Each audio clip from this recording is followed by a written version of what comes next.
Alright. Um. Alright, stream should be good. Just letting you guys know, I am sick at the moment. I got sick for various things.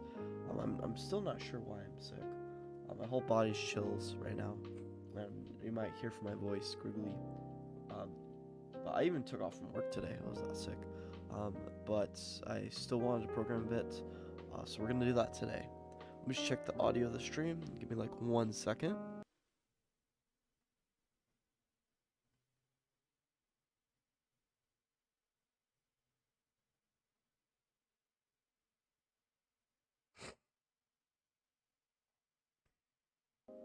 Alright, it sounds okay. So, today I'm going to do some things. As you can see here, I switched out the animator rig with this guy for the time being until we get artwork from Joseph, who's our artist for the game. So yeah, so right now we're choosing low poly this guy. He's fine for now, right? Might keep him, might not. I'm still debating. I also changed it where the little wood thing will lerp in. So y'all kind of like lerps in, kind of. So how I did that was really simple. On each item, if you click on it, it's got a vector on the actual one that you're using, so the child, and that's going to have the max size. So essentially, I divide that by 2, and that's how you get there. So if I say it's like 3, which could be huge. Oh, this is the wood plank, sorry. If I actually click on this guy, make sure it's that to 1. Okay. And I set this guy to like 3. Okay. You'll see it gets way bigger. Right? That's how that works. And I'm currently out of logs. But yeah. Alright, so what are we doing today? Well, today, right, we can now place objects in the ground and do various things, but I want to make a UI system where it's going to, basically, you can pick between them. Okay? So I think that's what we're going to do today. Now I'm gonna probably do something a little bit different. So I don't think, right, you can't use post-processing on UI, unfortunately. So we're gonna have to use screen space to calculate when we click. Eventually. For now, I am going to use a UI. But I'm just saying in the future, I'm gonna switch it to a actual object in the world using a second camera and stacked on each other. And yeah. Alright, so what we want to do here is I'm going to make a UI canvas. I should make an event system, and I'm just gonna make an empty and call it scene at the moment. And the scene's gonna have all the flooring and stuff. So it's gonna hold the player, the directional lighting. I'm gonna just put these above everything else. The global volume, because I'm gonna delete this carrot now. And the canvas event system should be out, and I'm going to make another object, and I'll call this the setup test area at the moment, right? Because it's just for testing. And we just drag these into it, so it's a little bit more organized. Okay, so we can double click on the canvas, make a switch to 2D view. So what we're gonna do is make a panel. That should be the size of this. You'll notice because it's curved on the sides, it doesn't fit it. So what I like to do is I'll do 1.01, and I'll kind of just fill in those sides there, so it's a little bit over. That's just what I do. I'm also going to set this to be a little bit darker at the moment with some transparency. Maybe like 180. It's pretty good. On here, I'm gonna add a UI textures for at the moment and import them.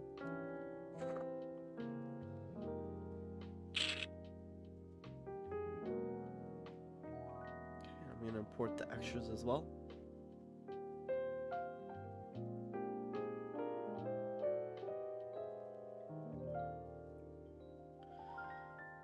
Alrighty, so that should be everything. That's gonna load the libraries. So we can close this out here. We should have this text. I'm gonna make it bold, A, B, and then I'm going to center it. Now, you'll notice here that we are given this, right? So I like to make my own. So I'm going to make a new folder and call it custom text mesh pro fonts. And so we're just going to drag this into here at the moment, and I'm going to put it in my stuff. Okay. So now I can go ahead and name this guy whatever I want. I'm gonna put this back in fossil materials because that was the wrong one. It was this one here. Okay, cool. So we're gonna take this and put it there. But now we have the ability to change this asset without having it affect any other text. So if I go down here, right, this won't work because this doesn't use the post-processing system in Unity. So instead, but we can still mess with other things like an outline. But you also notice, oh, well, that's very weird. Why is this happening? And the reason being is because if you click on extra settings, debug settings, you have this gradient scale, right? So I like to set mine about 10, and then we also want to set sharpening all the way up, and that should get rid of that. If we change the thickness, we still shouldn't see those boxes. I'm going to set mine to about 0.35. Yeah, 0.35 looks good. No, 0.25. The scale is fine, sharpening's fine, all that's good. Draw call, it's a canvas, so we don't need to mess with that to see front or back. That's good. So, do I want softness a bit? No, I like it sharp.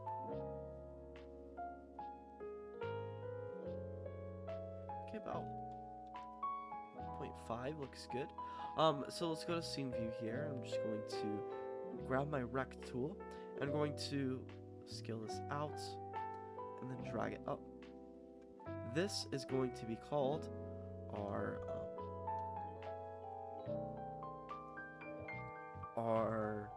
little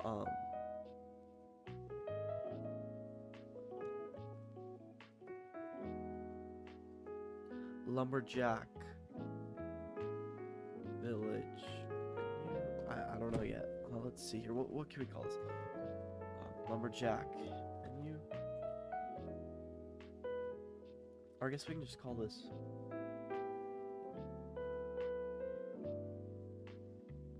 items is fine. So I'm gonna leave it like that.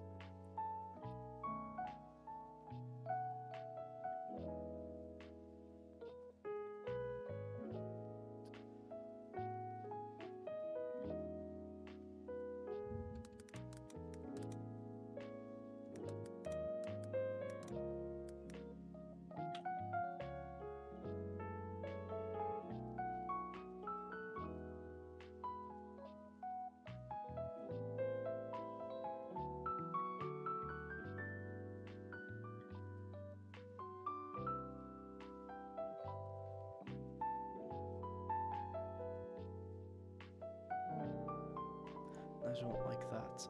Here, let me look up to see if they have a GitHub repository for Glow for Canvas UI.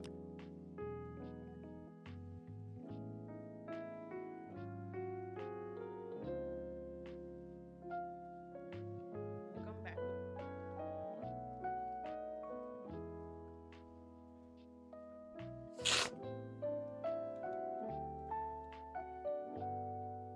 Yeah, I knew that wasn't gonna work. Okay.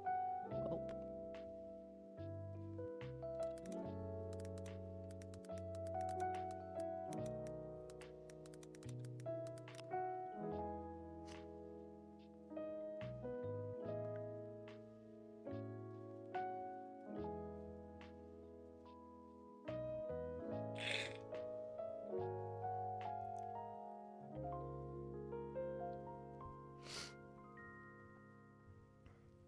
Okay, let's see here.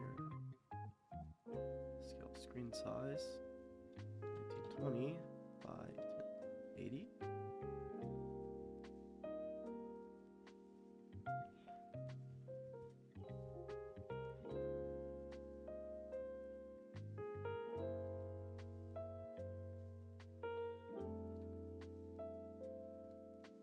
Alright, and the camera needs to be this guy.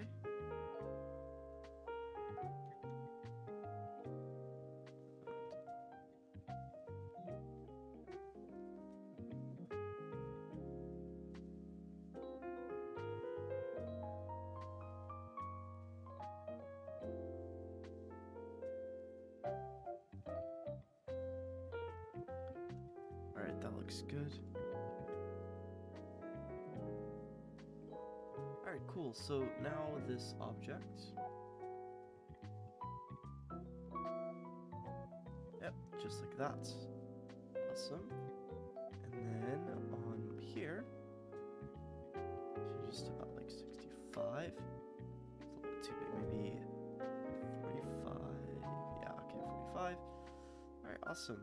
So let's go to the text. Alright, and let's move this up. Now, real quick, I do want to make sure, because I've never done it this way, I'm going to grab some UI buttons, just to make sure the buttons will work, so let's go ahead and do that. We should see when we click on it, the button should click already.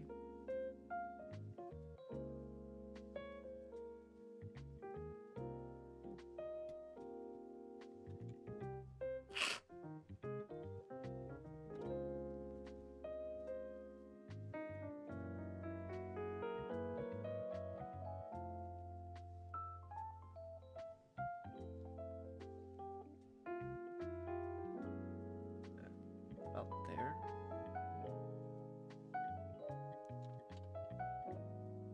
Click play.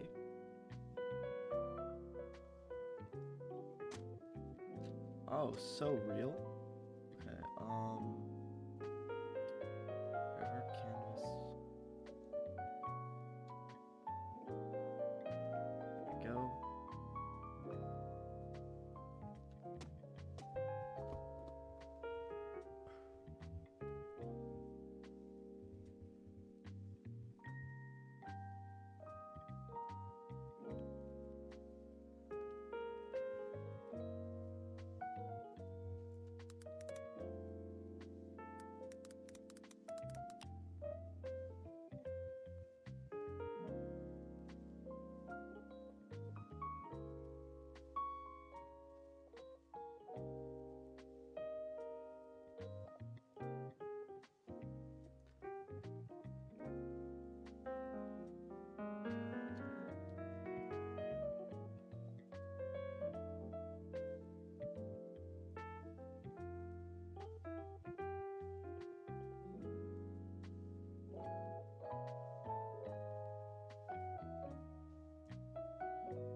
Okay, I do need to change this canvas because it's really annoying. To 1. Alright, so the button is working. So I disabled the player to see. I guess one of the built-in scripts, right, we are going to change it, is using some lockscape. So I am going to have to see here which one is doing that. So this one doesn't look like it's doing it. Oh, that's ours as well. Okay, let's go to input. Ah, here. Cursor locked. Okay. So I'm gonna do this in our own scripts. So instead, I'm gonna inherit from this one and do it in there.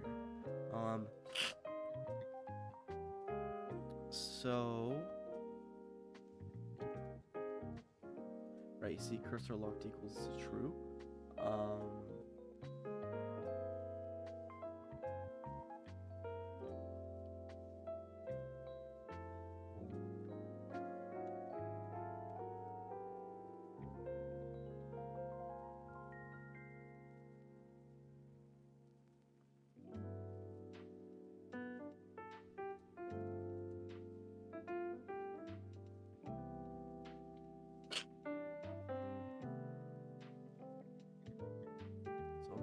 public void.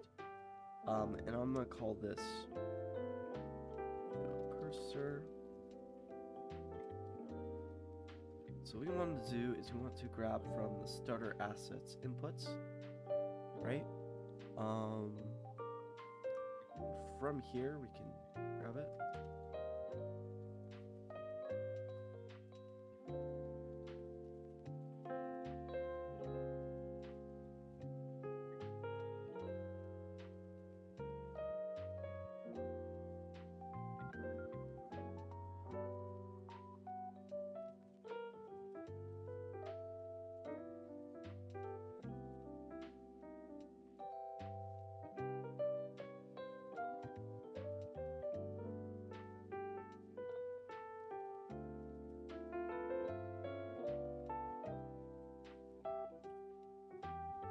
Okay, so on focus.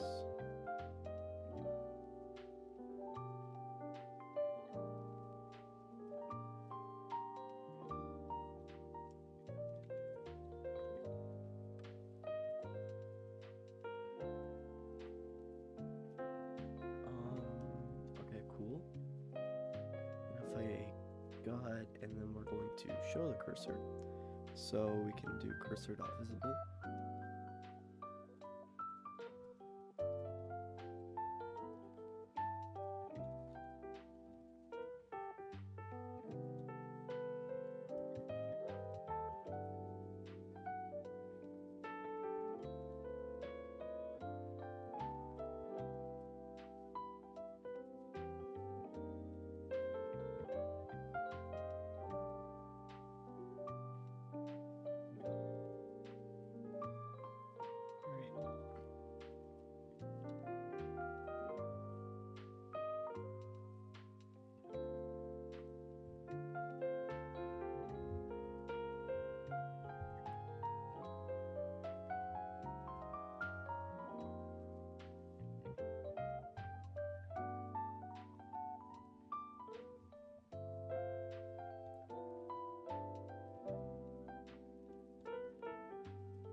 What the fuck? Why is this not?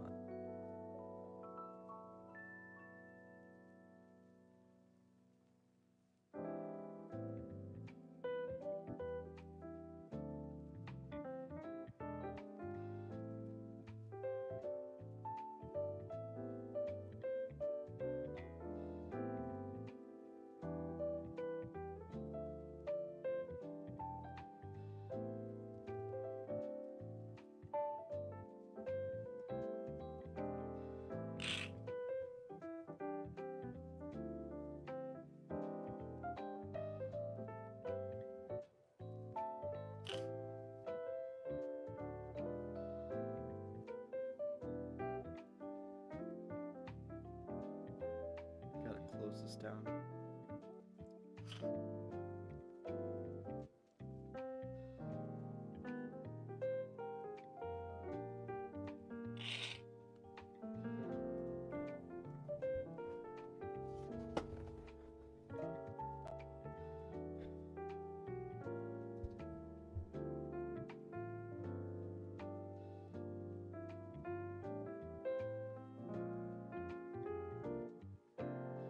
Okay, that was weird. I don't know why it was giving me issues.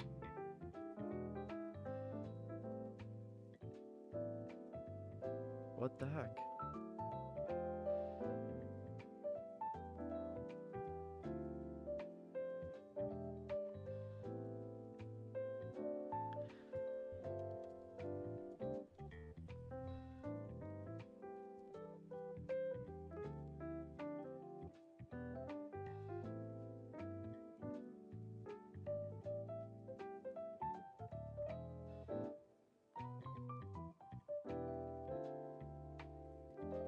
I literally don't know what happened. Let me see here. Main input mapping. Why did that change?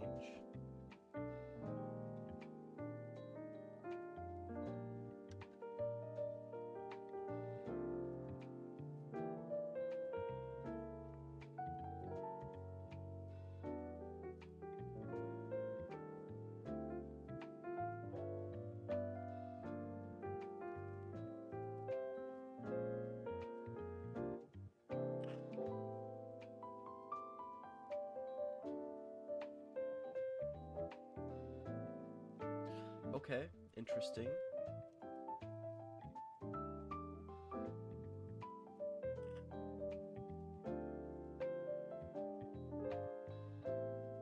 Let's see here.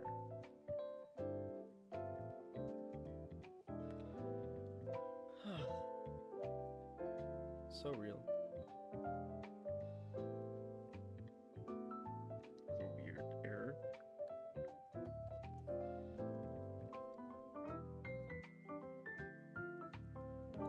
Should call main inputs.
Okay, there we go. That was really weird. I think something was taking namespace up, so we're just gonna ignore that, okay?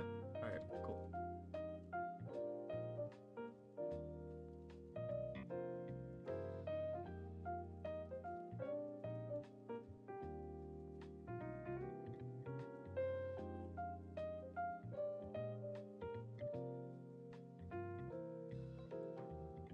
Let's get credits.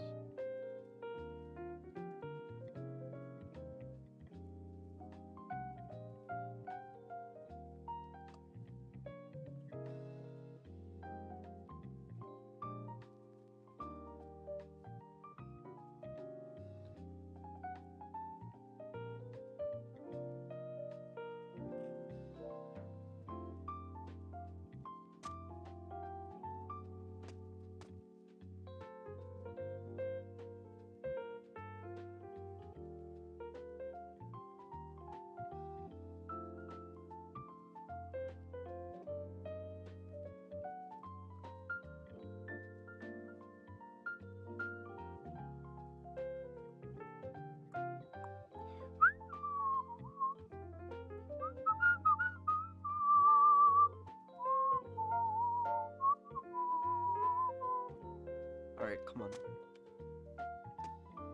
Oh, never assigned this. Okay, I should probably do that. Was it under player armature we did it? I believe it was. Main inputs. obviously these need to be filled.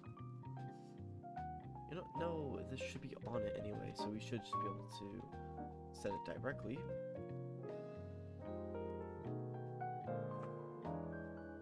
Cool.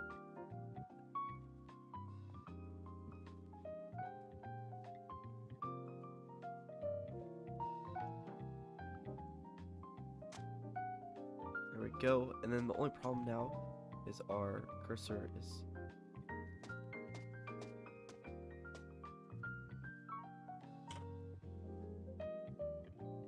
being set to the center.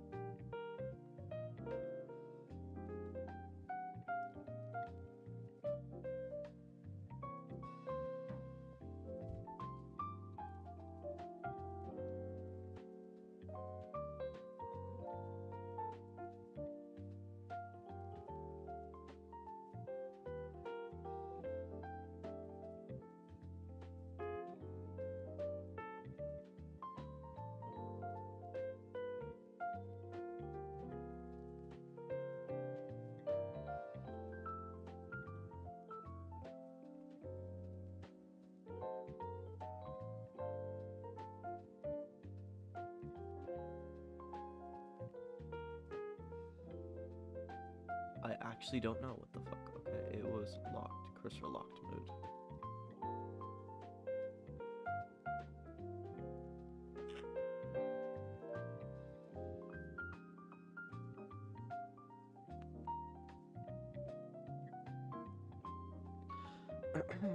Alright, and this should lock the cursor. Yep, I can move it. Press the buttons. Now there's one other issue now, as I'm seeing on here.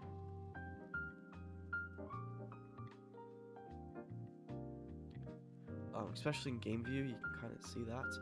On the Text Message Pro, you can kind of see this little issue here, and we can change this back to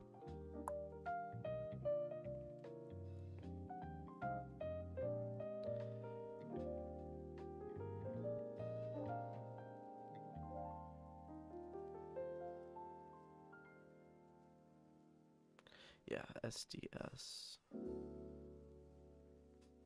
And then you can make sure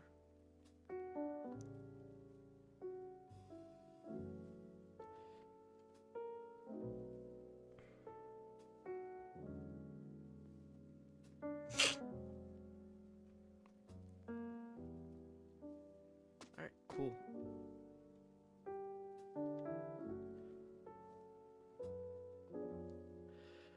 So what I want to do is, right now, is we want to take this button, right? And we want to do some things with it. So, obviously we can take this out, and we can call this the top view, or something. Alright, so I'm gonna go look for some free assets. I'm just going to call this, free wood fonts or something like that. I don't know.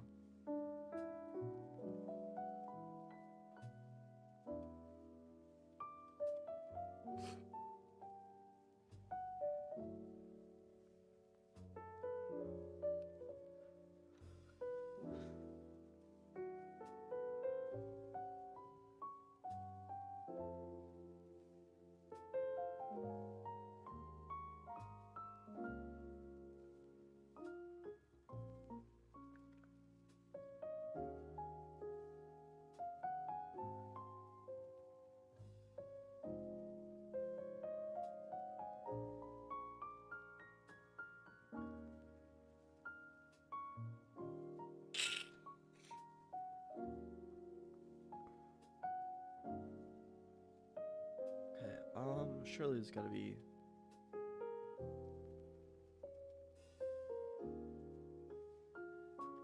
like that one.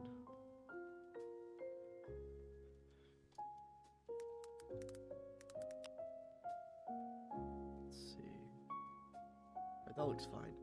Alright, so I'm going to put this into my fonts folder I have going on here.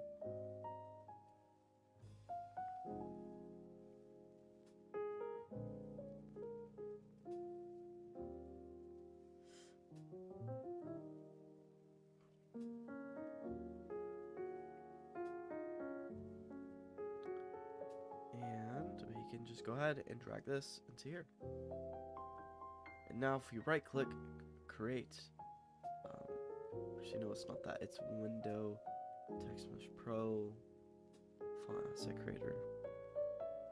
Alright, and from here we can drag this font in.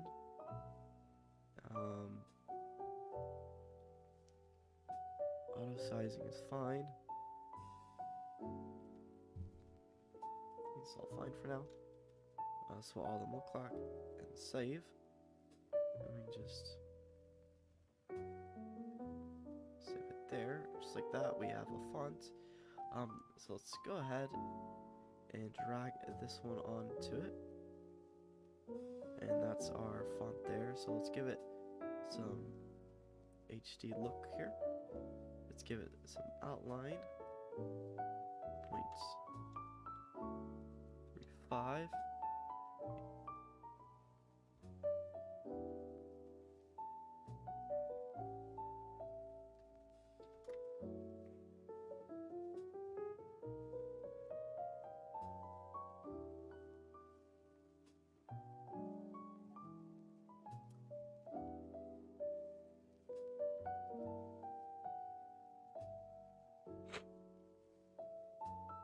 Okay, that looks good for now.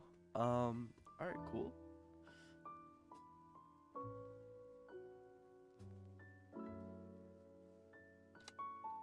Maybe make it a little bit bigger.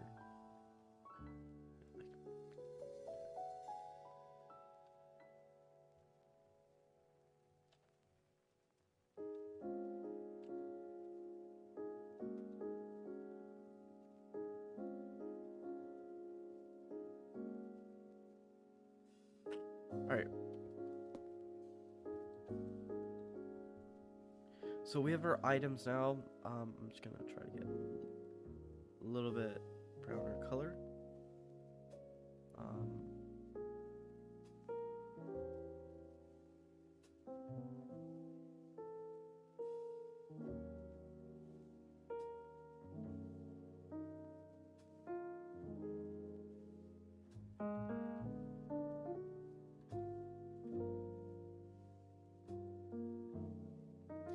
Want this glow effect going on, so I'm just gonna duplicate this and make it slightly bigger, like that. And the only thing is, right, I guess I give someone this needs to be behind it. Maybe 1.5, and it's gonna be like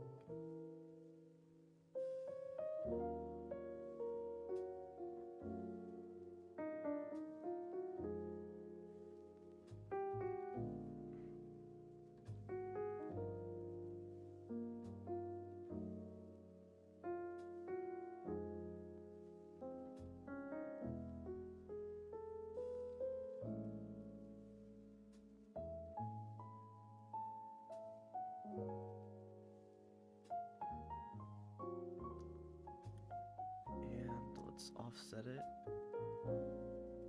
You know, we can actually just set to 1 and just offset it like that. And I'm going to maybe set like some.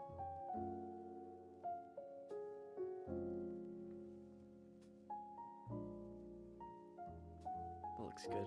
Alright, so now we need to set this. So I'm just going to call this the title. And then this is going to be the title outline. And then this is going to be a child of it. And then we're going to, right, we're going to have to make it.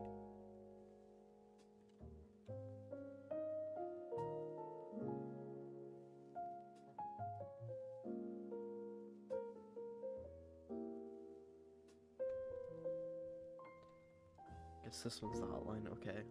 Wait, what the fuck was this one then? Oh, I guess it was duplicated, interesting. Alright, so we can go ahead and do this. And then we'll just go ahead and make it empty and call it title. And put that on it. Like that. Alright, so what I'm gonna do is we're gonna make some little empty, so this will be the outline. And on here is going to add a UI image like that, and let's go to the bottom left.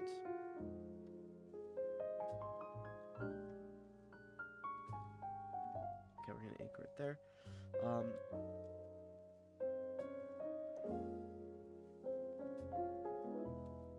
Something like that. Let's see, is that too thick?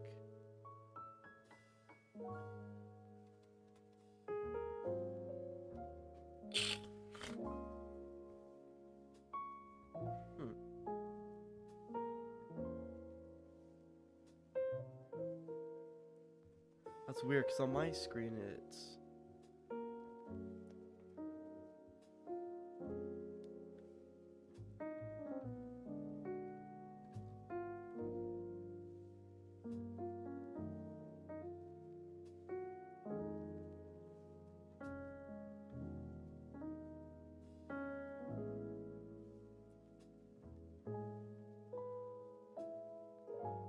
Okay, there we go. Well, that's giving us some issues. Why is it off-centered? If I take this guy, back up to here, it's realistically here, but then the panel's off. Because the panel...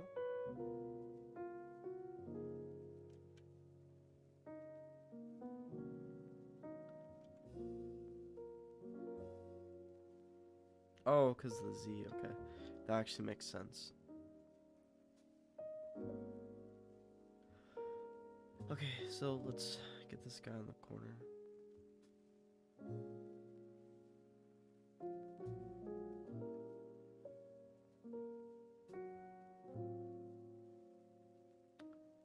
Maybe bring him down a bit.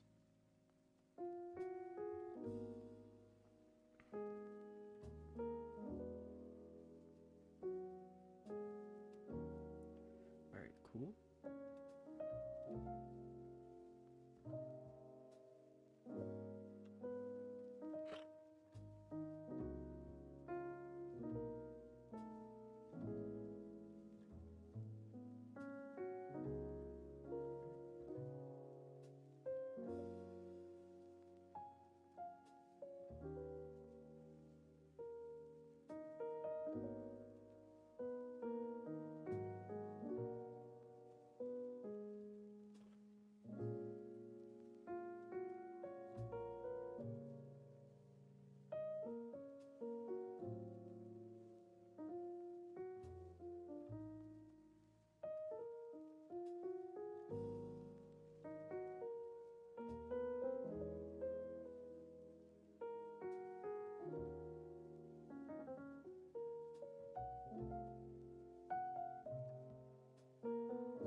Cool, so it does scale with the current size.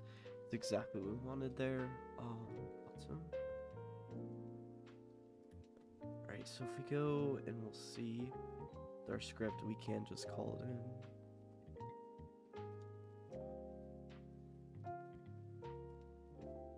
Okay, now we can see where there are some issues. So the left side on the top, it's probably be like 180.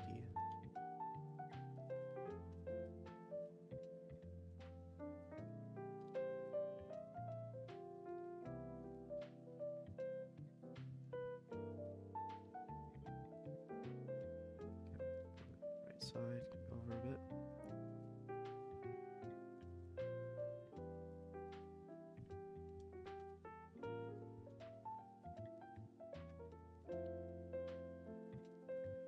There we go.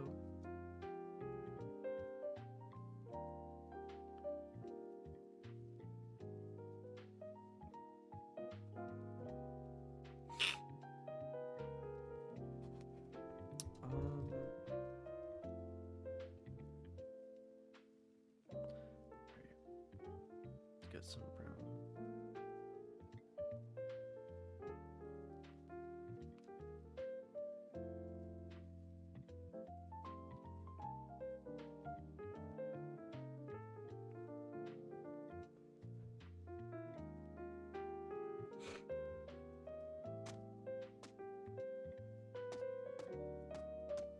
Alright, yeah, it is going with the camera, depending on the angle, so that works.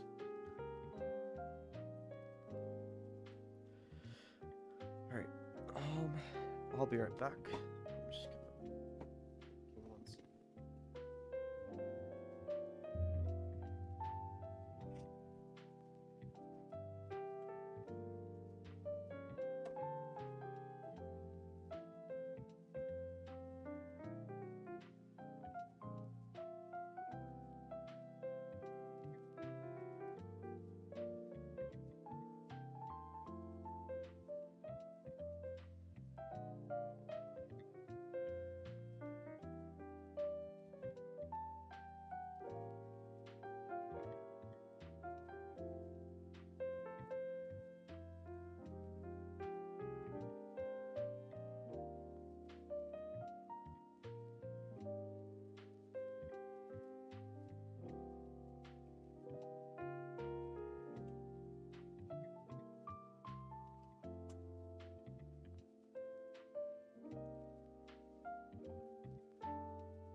Or a curve now, let's see.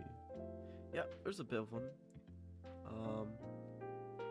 I don't know what I'm trying to do here yet, you know? I'm just trying to see what looks good, honestly. Alright, so let's go ahead and just mess around a bit.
Huh, so it does. Okay.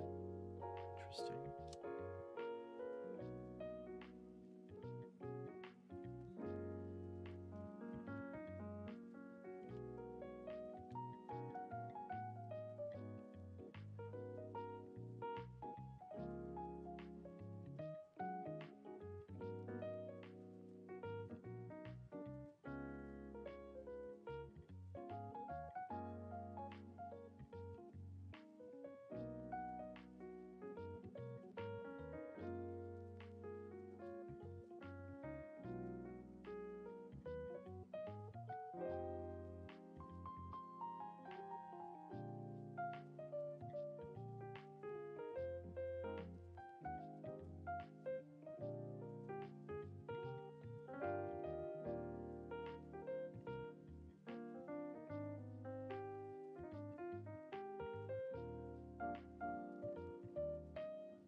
I like that. I like that a lot. Okay.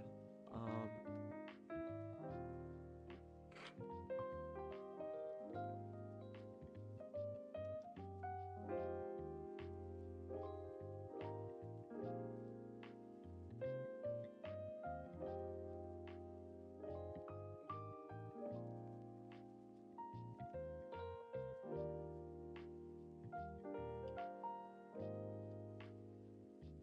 I'm gonna do this one instead.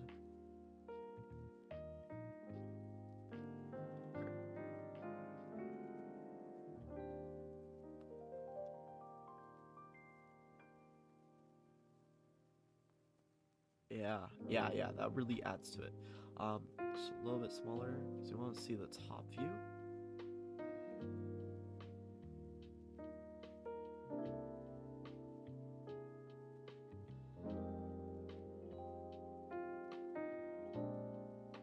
Alright, yeah, that looks good. Like that.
There we go. That looks pretty good.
It's got like more depth to it.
And just have like one by itself. Well, I guess they don't. Um,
Alright, so once I do this,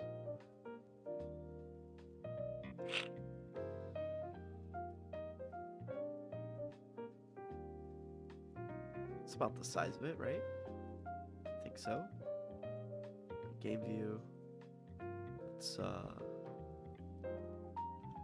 it's back just slightly. It's right on it.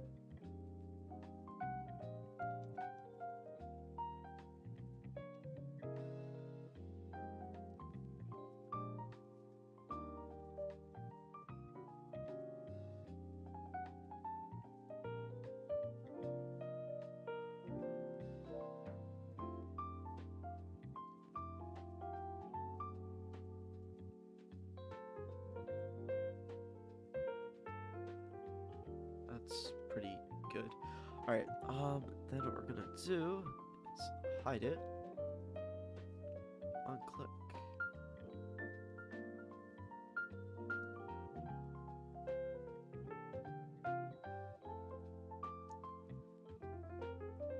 See if that works. Should have a debug now on the console.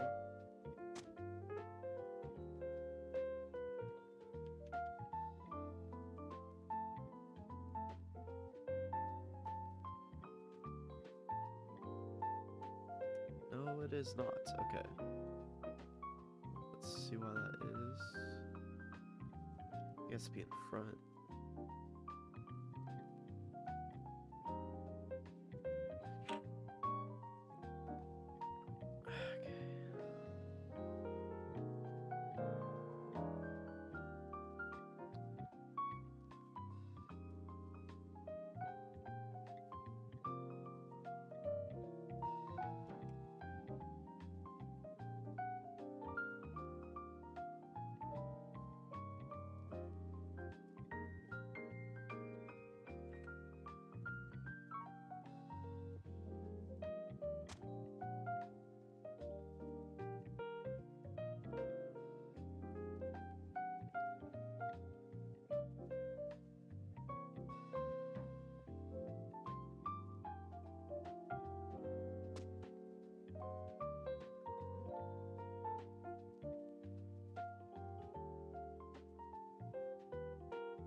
Should be able to press this. I don't know why it's not letting me.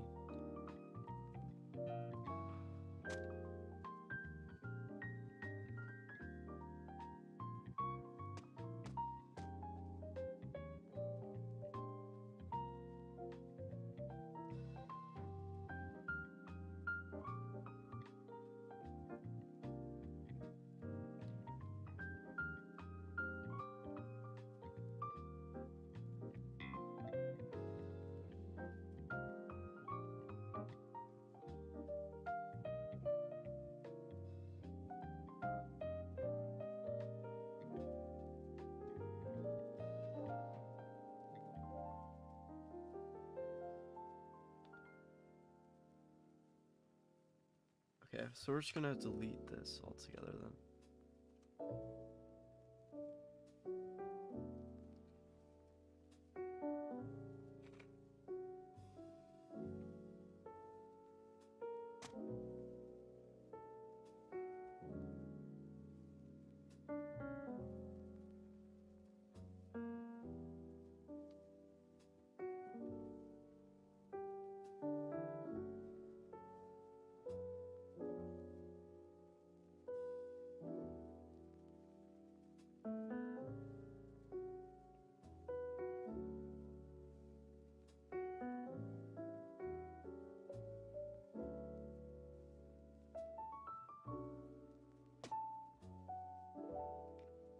Okay, so the mesh overrides it. Interesting.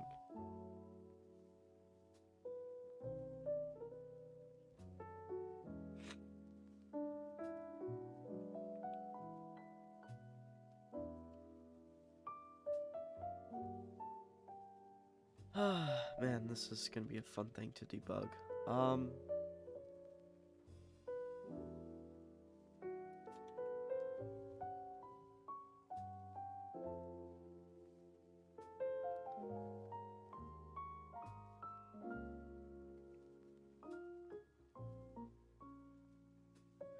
curious if I can do this.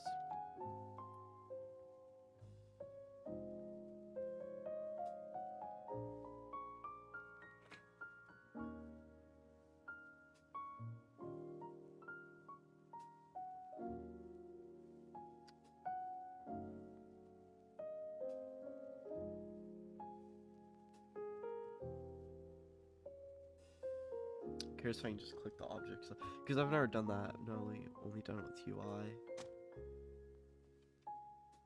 Oh, it can. Okay, interesting. Okay, so we'll just do that then. So, let's tear it here.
Great.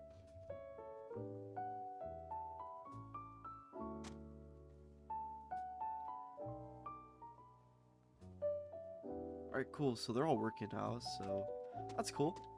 Awesome.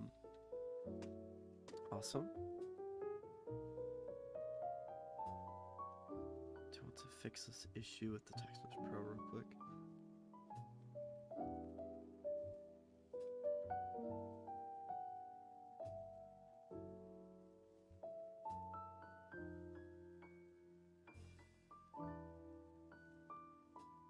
Alright.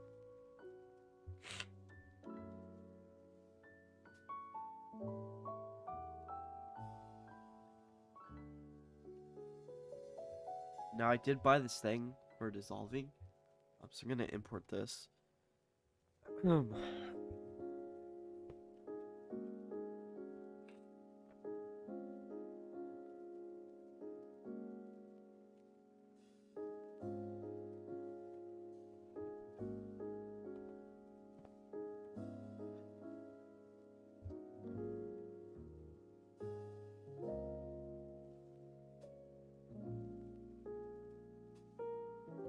Alright, so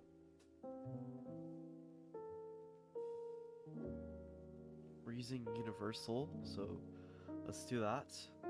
Port.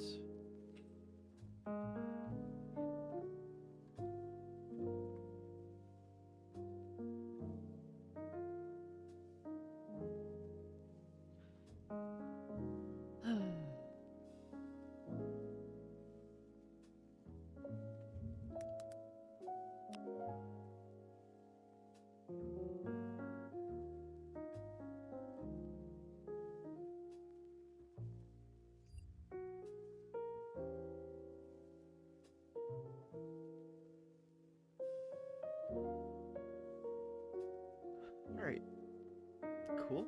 So, we should have now. So thanks, we got documentation. documentation, our editor, example scenes, the installer, which we just did, added some scripts. So we have the controllers.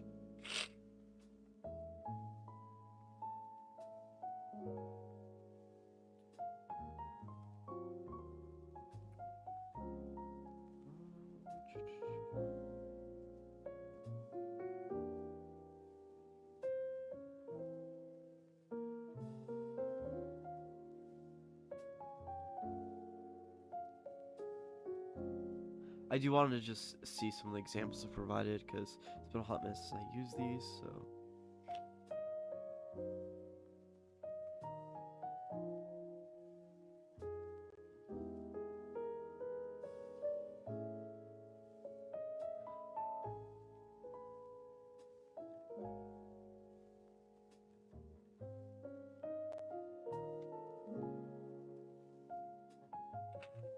Alright.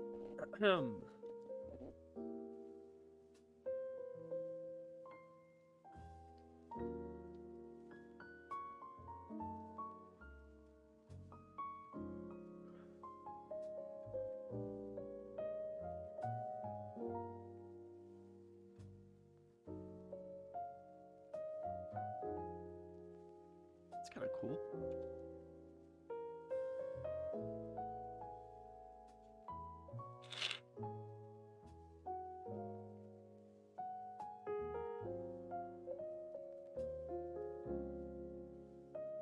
Here we go. Alright. So we want the assets, right?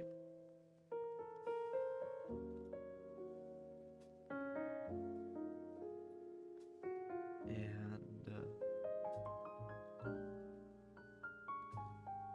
so much dissolve is going on here.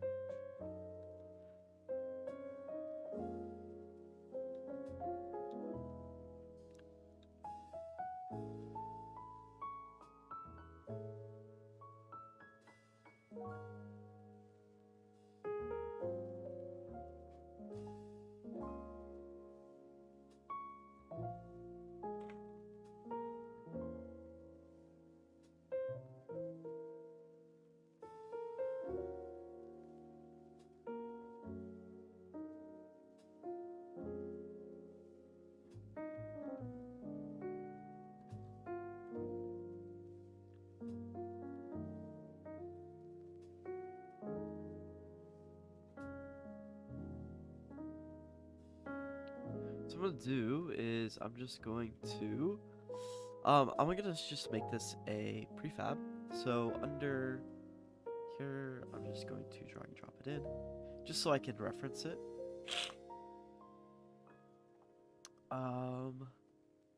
Yeah, okay. And if I go back to my stuff,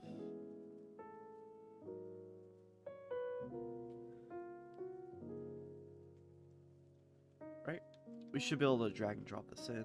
We can look at the different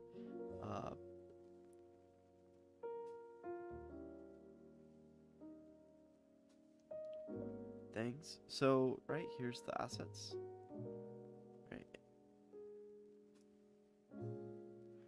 Now the only thing here is it's world, or rather it be local. So if I move it, okay, it's still doing that effect. Okay, anyway, that's the material.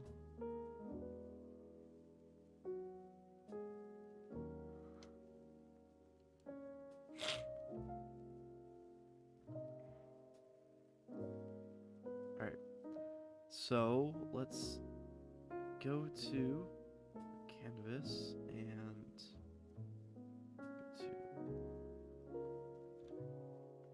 this guy. And these guys, I want them to like dissolve. So on the mesh, this, we can actually take this material. So if we select it and copy it, and under my stuff, I'm just gonna make a new tab. I'll do actually under show items tab. We'll paste it, and this would be dissolve. And we can go ahead and add that onto it. So if we click on resources, it should say that now. And the only thing now is oh,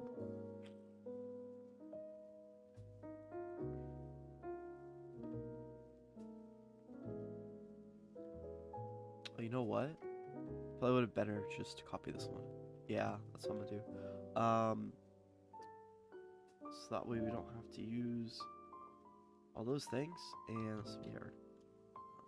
Custom would solve. Okay.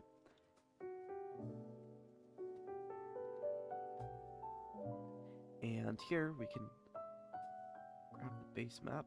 So lock this. And,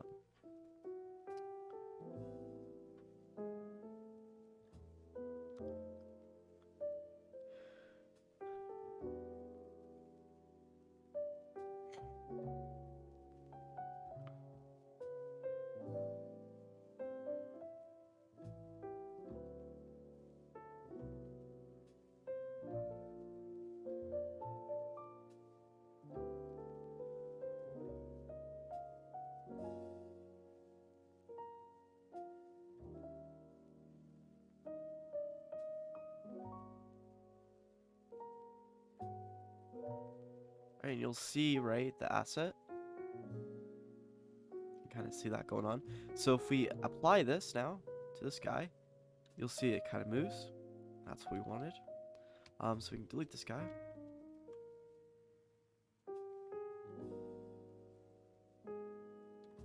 Alright, so it is moving quite a bit, right? We don't want that. So instead, under the UI distortion, right? Let's see here. Let's do like point.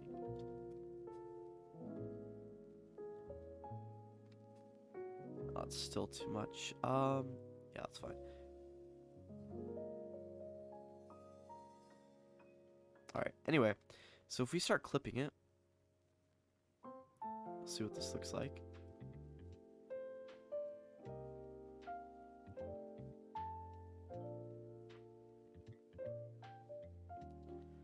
Right. On this material, also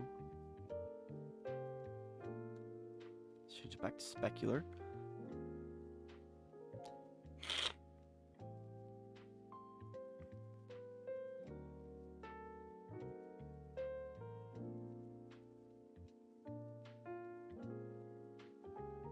So it's 0.5, okay.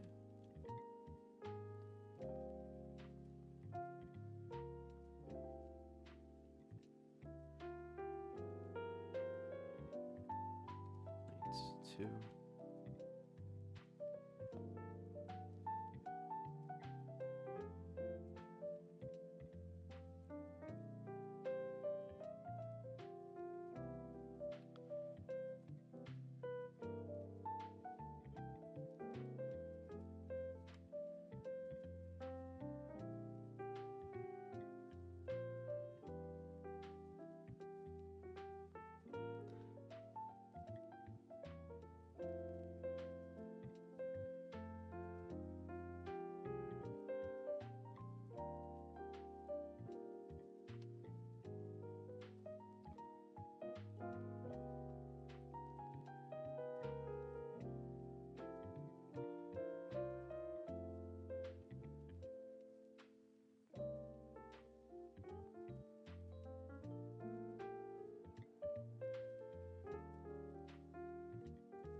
I'll do like 5 and then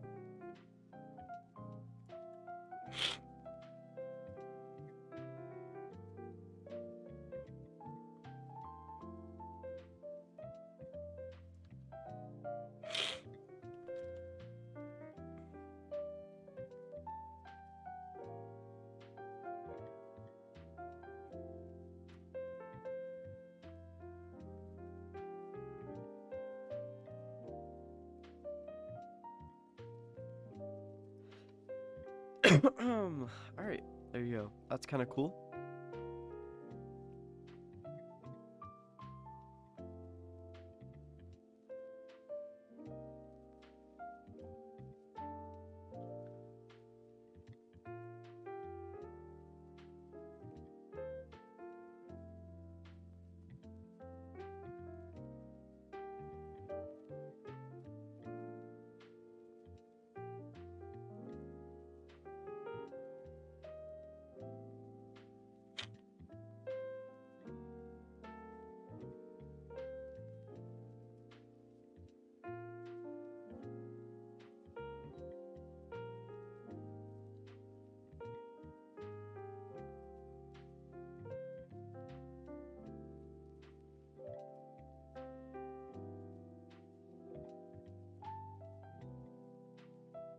Alright, I like that. So what we'll do is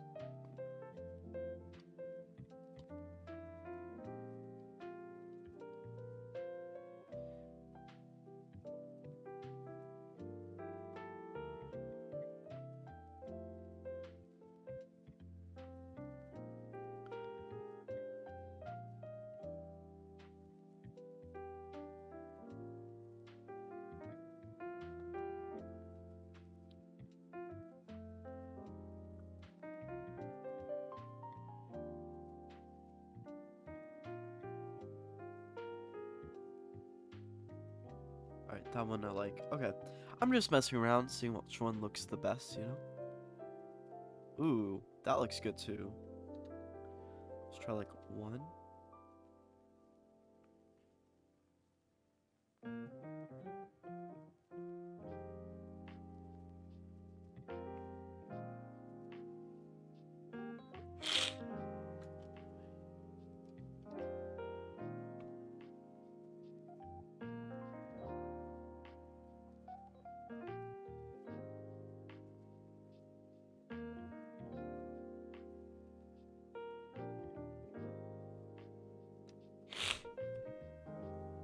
There we go. So we're gonna activate these on the ones that don't do it. So what we need to do is create a script, right? That will do that. So we need to assign a new material and do that. So we'll go to my stuff now.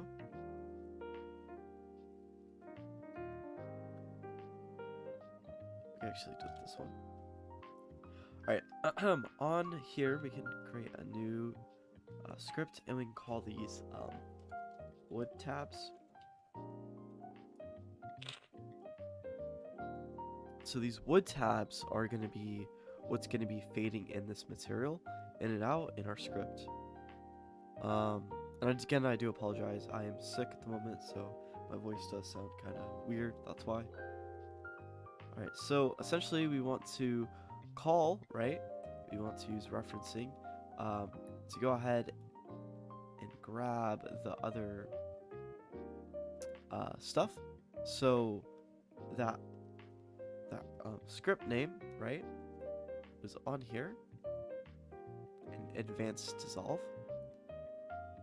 But I believe they had a specific script component that you can reference. So do that.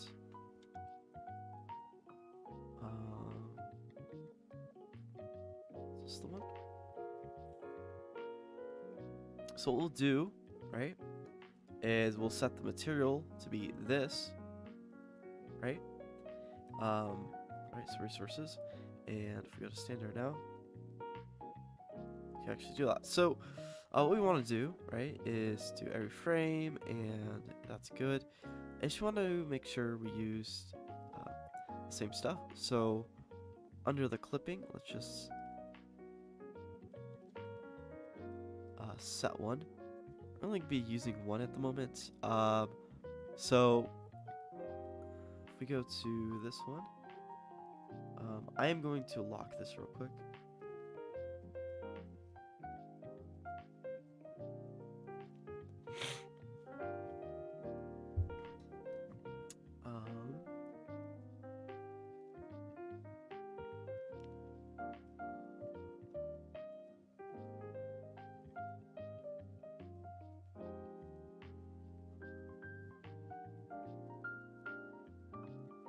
this one I really liked.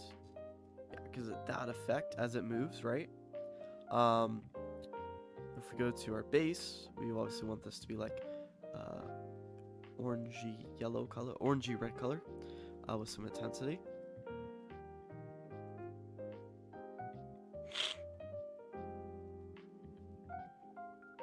Be like 4.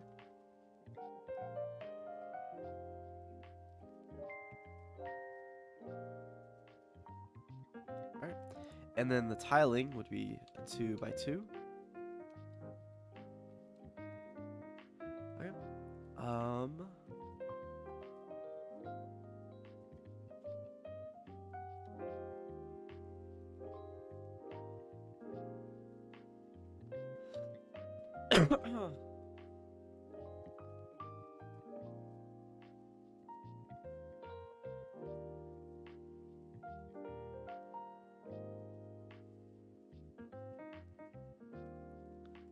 Go like 5.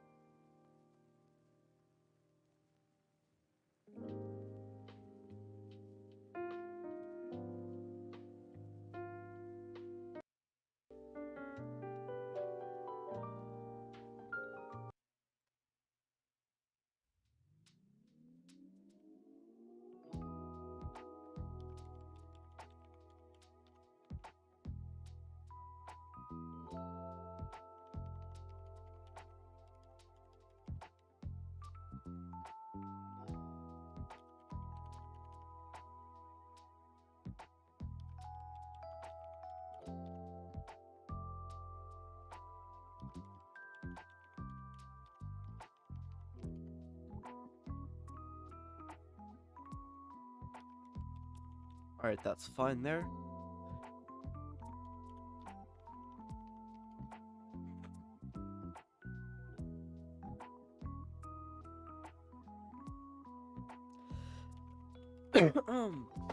And it should take the base. So, right, so it's just overriding it. As you'll see, it's still the wood.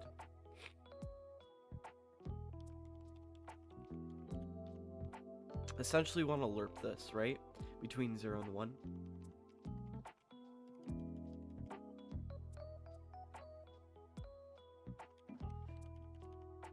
Alright, that's fine for now.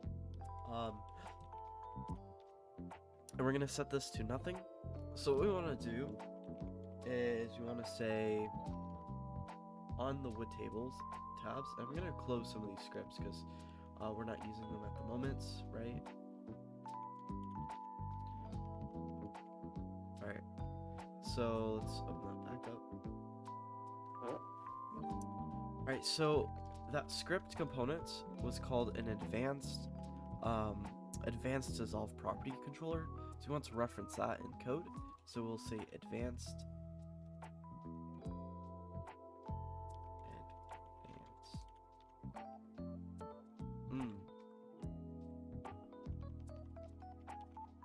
amazing assets, there we go. And then advanced dissolve properties controller, right?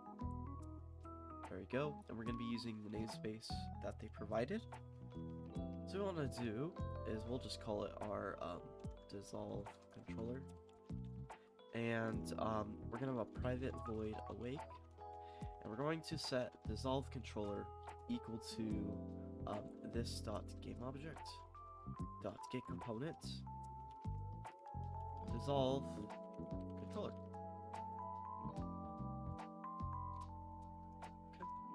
And just like that, we're going to grab it. Then we want to access, if you see down here, we have a thing called materials. And we want to reference the first index. So we're going to say, so we're going to need a mesh renderer. So my mesh renderer. Right.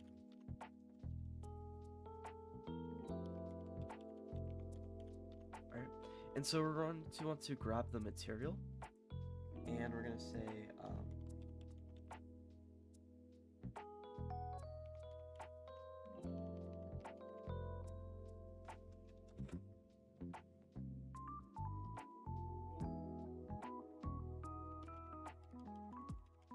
And we want to make sure that we assign a new material, otherwise it's going to overwrite the project material. So we're going to have a serialized field for a private material.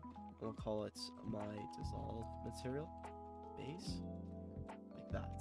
Okay, and we're gonna say my renderer the material equals my dissolve material base. Okay, then what we're going to do is we're going to grab our controller and say dot materials, and we're going to reference the first index dot equal to my mesh renderer dot material, right? Because that should be already set. So that should already set it, and they should be separate. And we want a private IE numerator, and I'll just say dissolve out, or I'll say dissolve in or out. We're just going to have a boolean value of value, or else we'll say if value do something else, because I believe you can't have returns, right, inside of enumerators. So what we'll do is do that, and we'll say if value do this, else we're dissolving out. So dissolve out, dissolve in. So what we're gonna do is make a float local time equal to 0. And then what we're going to want to do is we're going to dissolve from 0 to 1 or 1 to 0.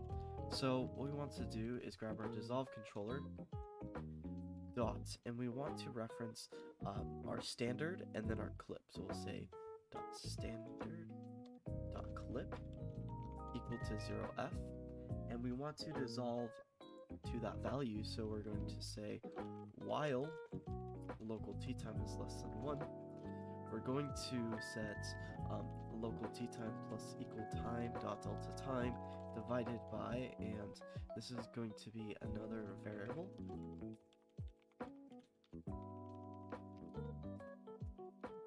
So by default, I'm gonna set 0.5f divided by our dissolve time. Okay, so that will dissolve the value. Then we want to write yield return null, which will wait a frame. And then in between, what we're going to do is set dissolve controller dot cutout standard. So cuts standard dot clip equals mathf dot lerp, and I want to lerp between these values. So I'm going to lerp between 0, 1 over local t time. Then at the end, what we're going to do is set dissolve controller dot cutout standard dot clip equal to 0.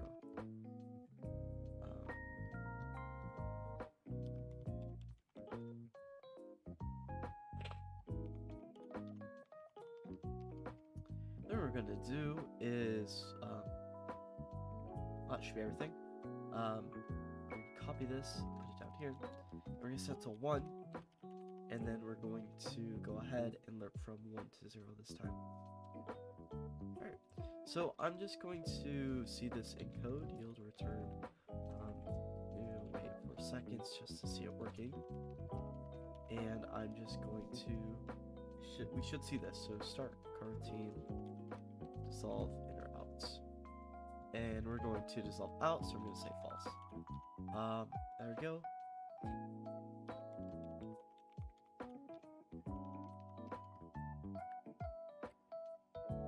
So on this guy, we need to make sure we add wood tabs, and the material is obviously going to be this guy. So if we click play,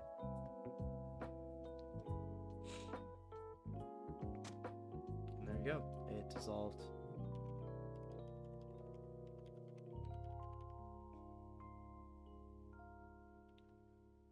Oh, and then this should be 1. Alright, we should see that happening.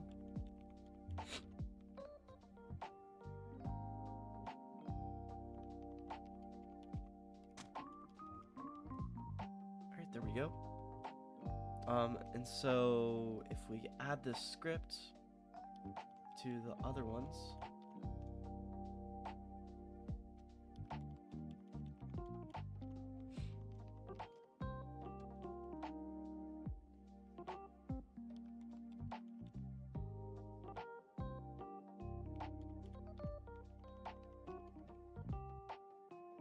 click play, we should see all of them dissolve. Why is that dissolving in? Oh, it should go from, because that's right. It's flipped. I'm sorry.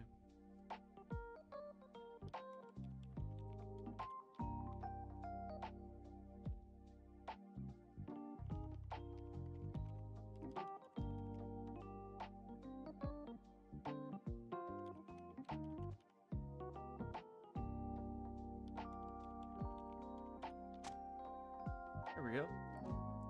And if I change this value here, so say like 3 seconds, it should take 3 seconds for the whole duration to dissolve. There you go, and there's that cool effect. Now, what we want to do now is obviously not have this wait, and then we also don't want to call this here.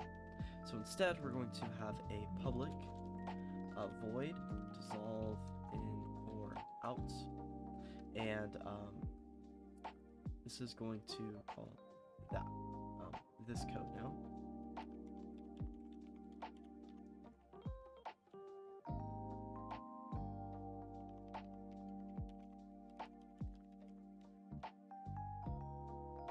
And just like that, if we reference this now, we should be able to do this. So that's good. In our show items tab, we have these buttons that are doing stuff. So let's make a struct.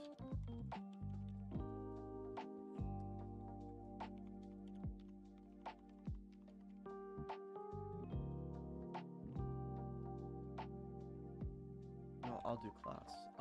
And I'll call this guy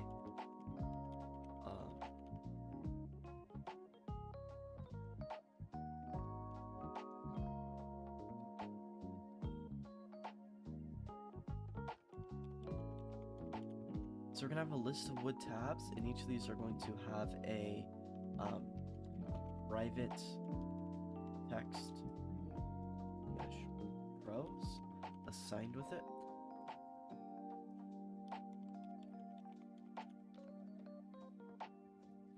And the sections pro is going to be the tabs text mesh pro.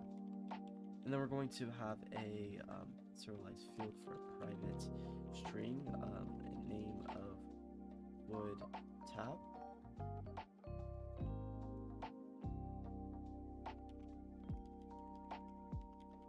Okay.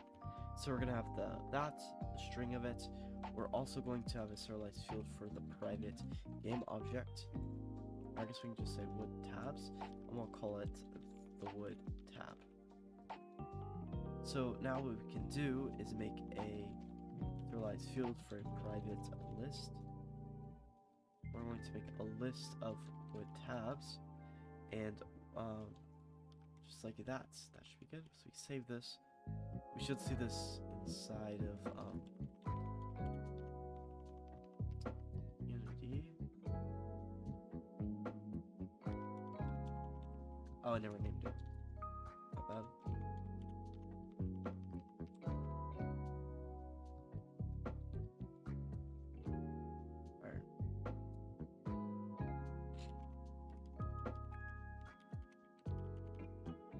Alright, so if we go back to our show items, you'll see we can add an index.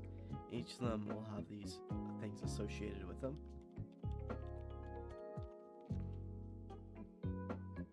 So we want to make 4 off the bat. First one's going to be resources. The next one's going to be food. The next one's going to be add later. And then back.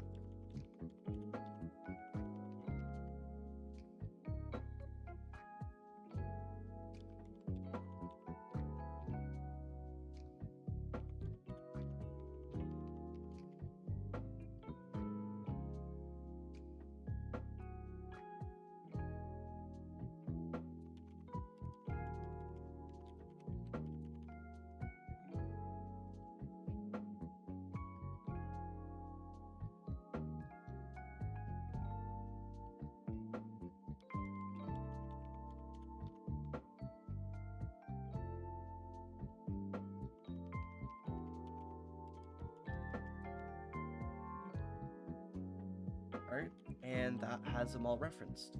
So when we press the resources button, we essentially want to do a for each loop.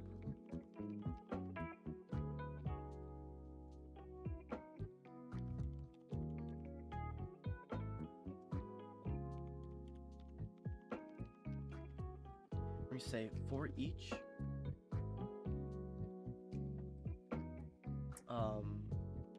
and this was wood tabs, and we'll say wood in wood tabs. Essentially,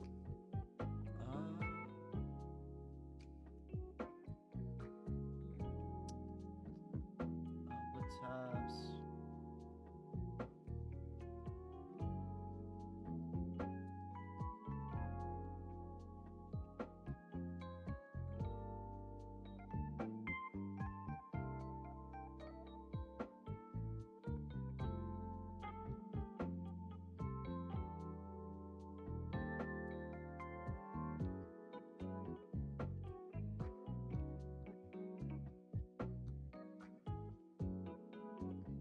There we go.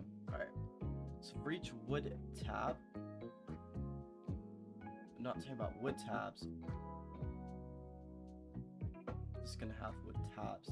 So I need to make sure it's from plural. But anyway, we're gonna say if wood dots, and now that these actually have to be public.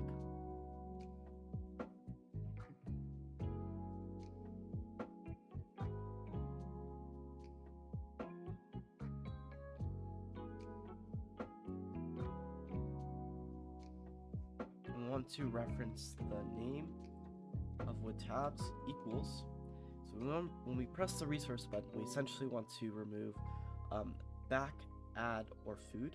So if it equals back button, so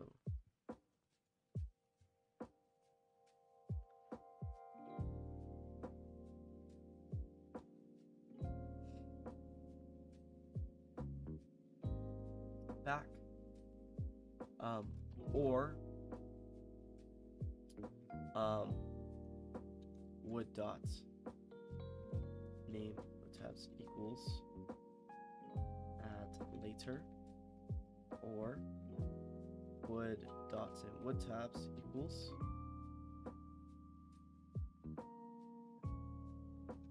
food.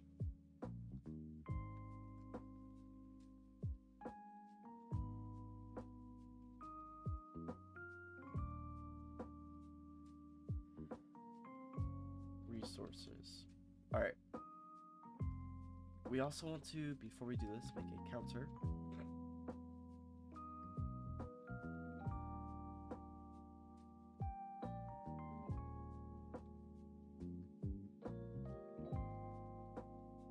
This shouldn't be that far in.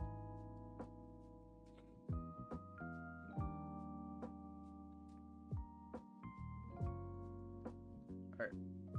So essentially, we're going to have a counter, so we need to say int counter equal to 0, and then if it is, we're going to say counter plus plus.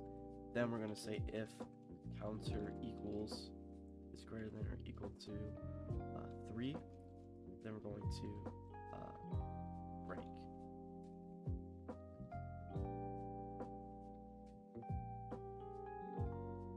So essentially what's going on here is, well, we should have 4 items, right? I guess 2. So we're going to have 3, so it's less than 2. We're going to add 1, and then add 1. And we actually don't need to find the resources button. And then what we want to do, you're going to say wood dot the wood tab dot, and now that we have this, we can reference disable in or out. And we want to pass in true, or actually false, to dissolve out. So what this will do, right, when it's not value, so if it's not true, so it's false, it's going to dissolve out.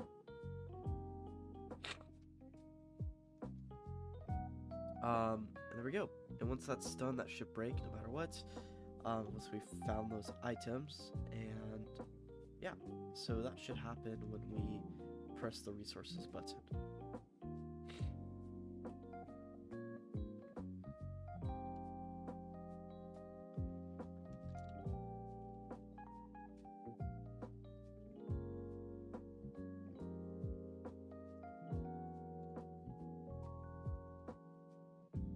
Okay, so it should be back. Back, add later in food. We need to reference back for this guy, this one here, and then this one here. Okay. Alright, that's good. And then the tab itself.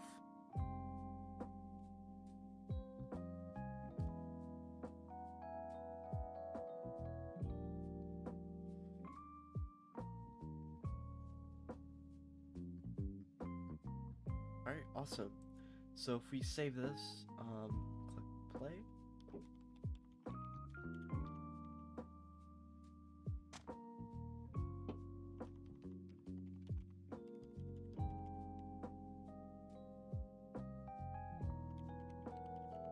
Okay.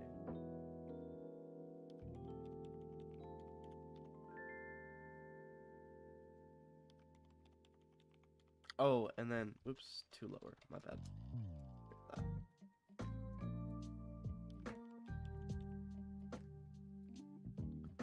Alright, so that should convert it to lower. Alright, so let's click play and see if this works.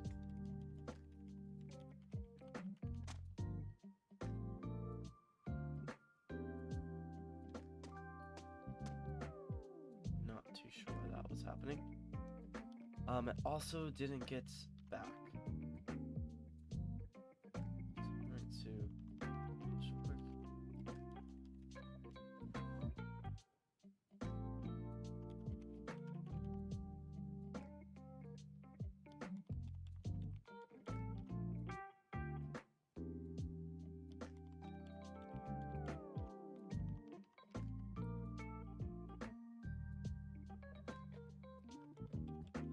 Huh.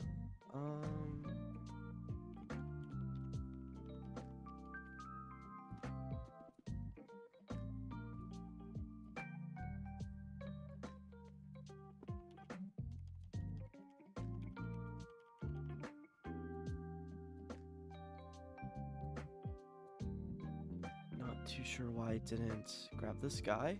If I disable him, is it going to give me any issues when I play? Let's see.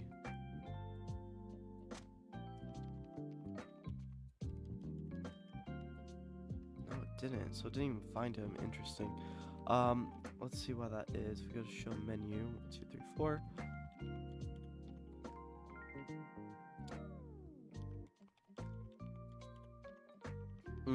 So real. I said equal to. Okay.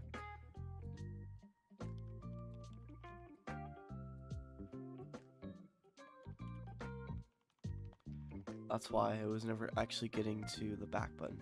Alright, so anyway, if we go ahead and click it, now it shows it. Now we have one last issue, is we can still move our camera, and it makes the dissolve thing go all weird.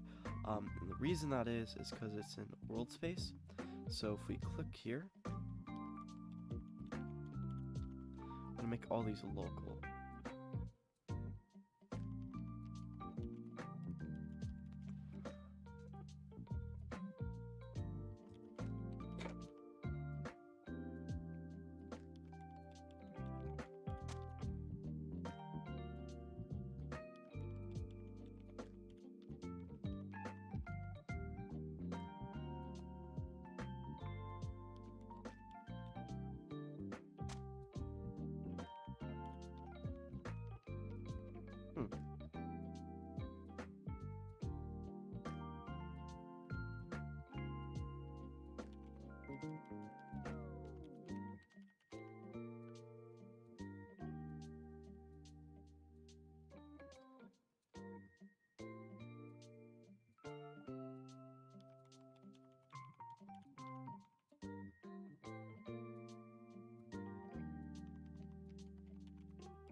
We also want to lock player movement. So that's another thing. Um,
huh.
Alright, that works. And then what we want to do is we're going to take this.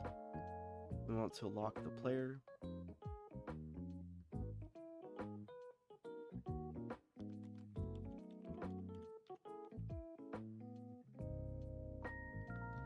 So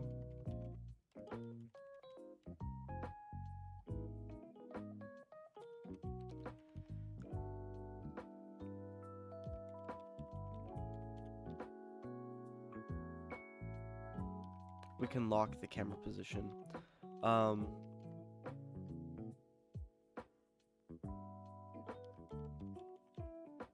So rather than having this, we can have a global value that will change. So if the player dies, whatever the issue is, we can always find it. So on here, on this, we can make managers. So I'll call these managers.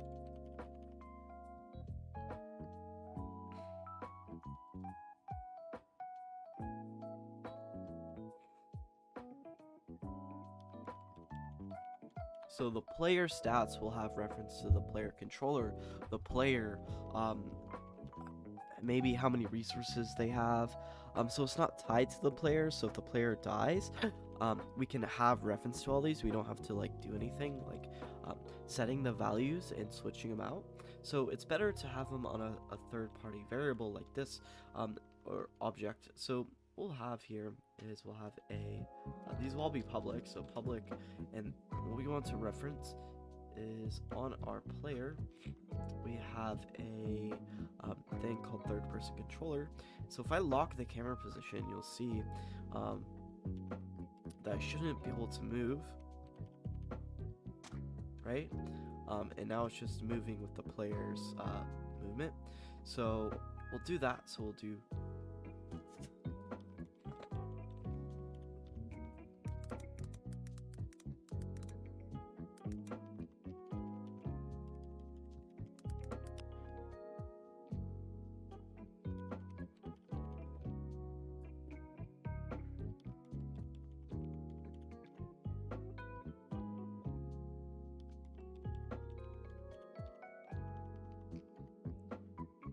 You know what we could do is...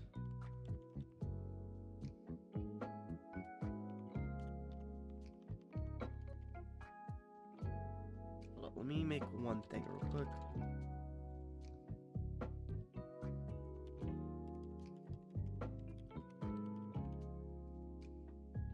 Okay, I just want to see if this will work.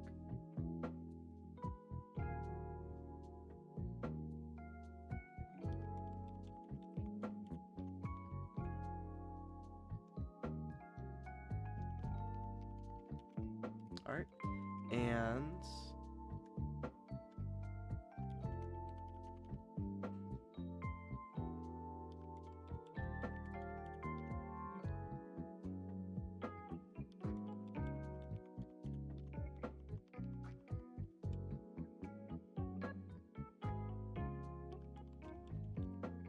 So now the time scale should be 0, right?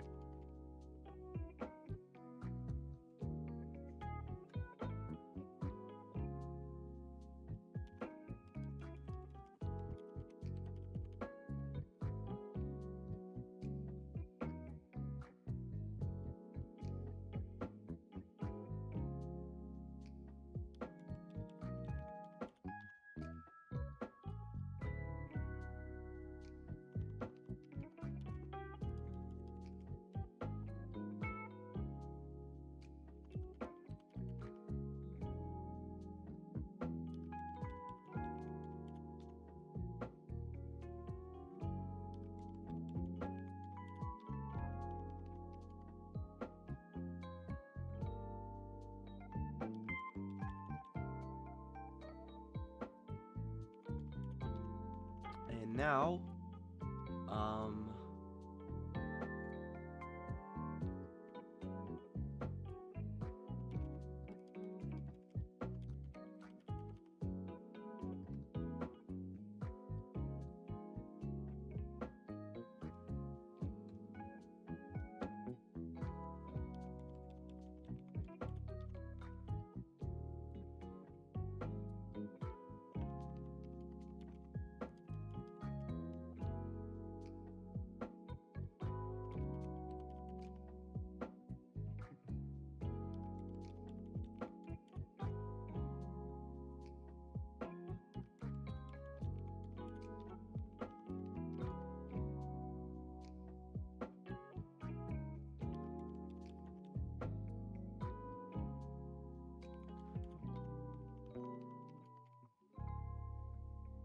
see, and there we go. And that works when the time is 0. So, what I want to do here is...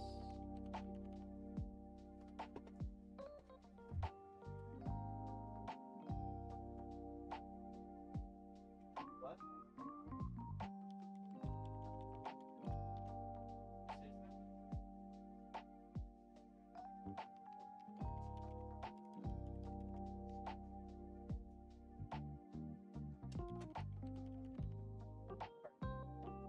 So now that we know this is working, what we can do is use time scale 0 when we're in there. So what we're going to do is make another script and call time, and this will be our actual time. So I'll call this world time.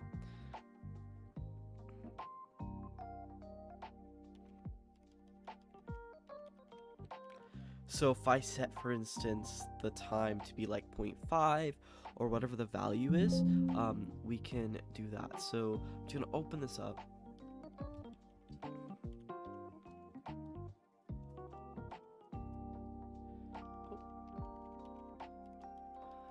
And now instead of doing this, do it here. And I want to see what 0.5 would look like just for fun. So let's see what that looks like. And supposedly the character should be running in half speed. So I'm just gonna go ahead and turn off the canvas for the time being.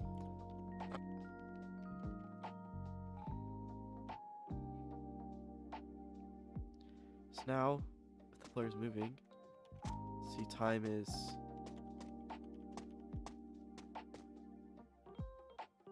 not anything. Okay. Alright. So what we want to do here is make a empty, and we'll call it managers. I'm going to add world time. So that's good. And if we go back to our player and let's stop lock position, you should see, right? It's like a lot slower and it gives it a cool feel even when we're throwing objects. So it gives it that cool little like effect.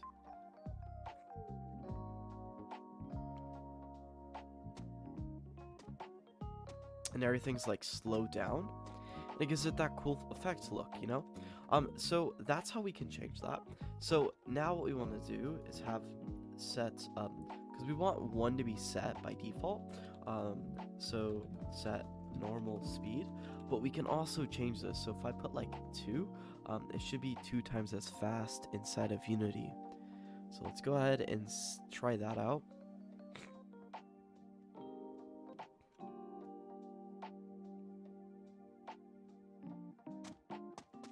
See, just like that, it's 2 times as fast. Throwing objects is faster. It gives it a kind of funny feel, right? And you can go as fast you want, you know. I would keep in mind that if you go too fast, it would be really hard for players to control and everything. We're not using it for our use case, but if you were to program something like that, that's what would happen. Right? So like right now it's like really fast, right? And this is just at 5. Like we can't even get to the full area, so.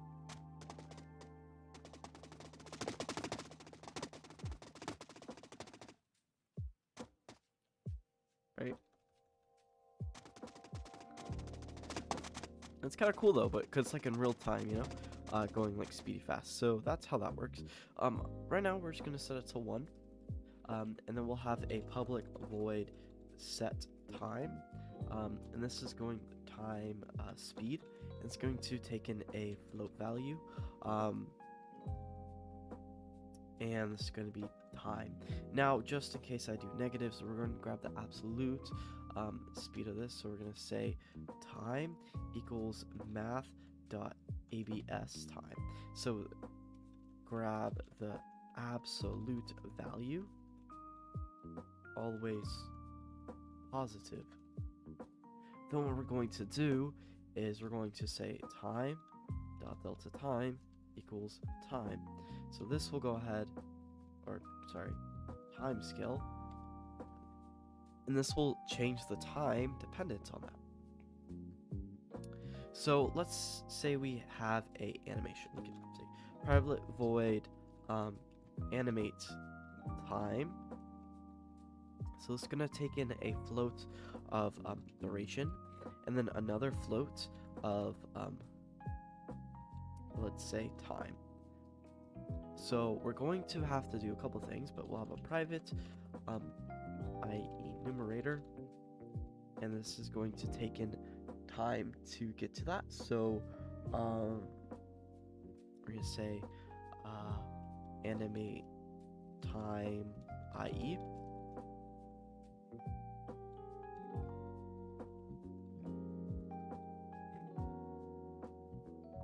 So we're gonna say local t time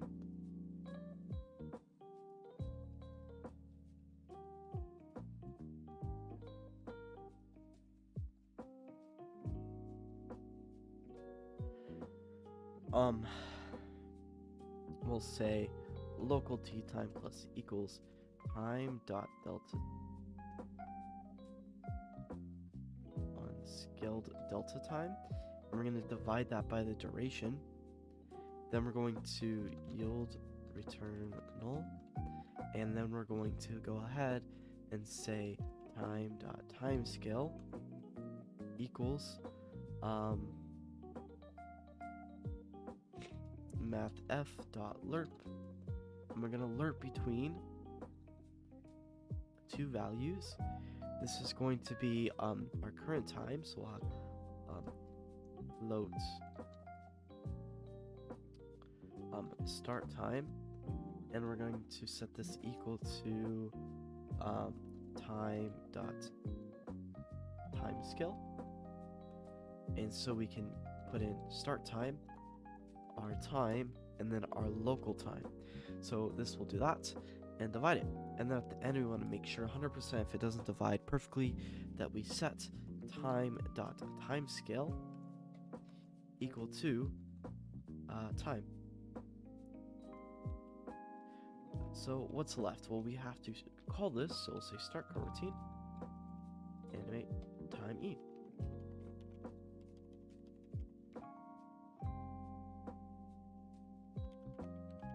And we're going to pass in duration, and we're going to pass in time.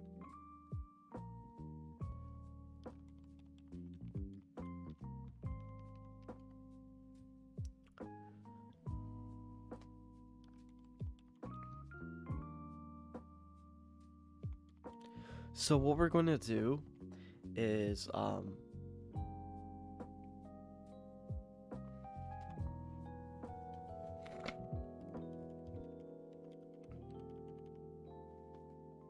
we should be able to call these now. So animate time. So we have world time, right? So we go to our scene view of managers, and right, and in here's where we want to access everything. So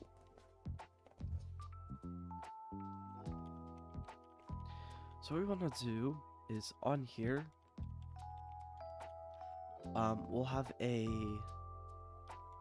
show items menu, and there's going to be something called open. So we'll have a public void opened the menu. And when we open the menu, I want to go ahead and reference world time. So we're going to have world time. We're going to say my world time manager script. And what we're going to do is say my world time manager script dot. And what we want to do is we want to animate time. So animate time, i.e.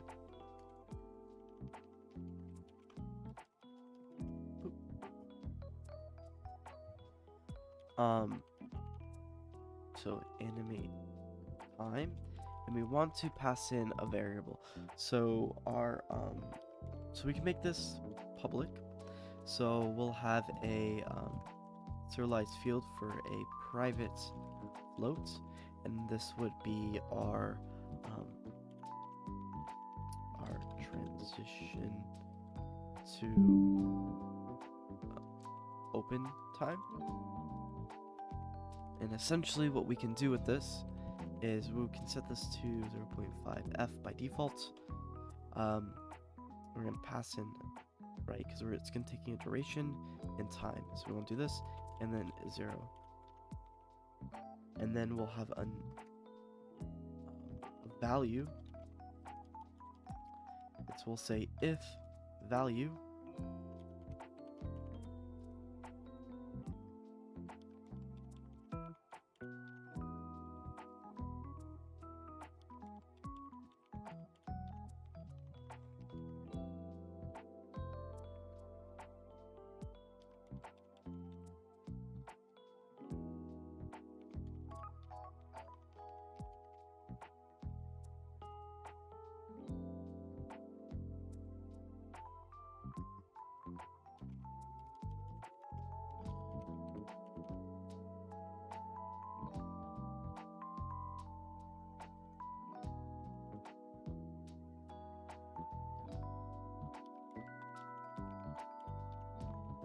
so it should open it, and this one should close it.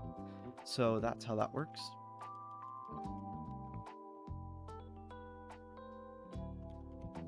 So in our scripts, when we press on our inputs,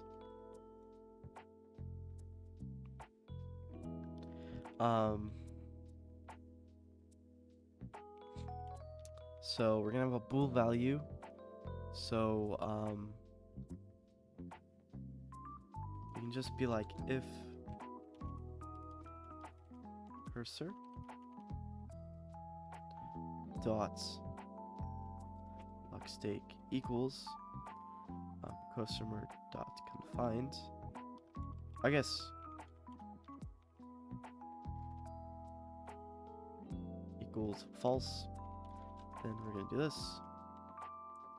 Return, or we're gonna do this. So close menu. You know what? I'll do true, and then because to me that makes more sense to open it first. So we'll do this.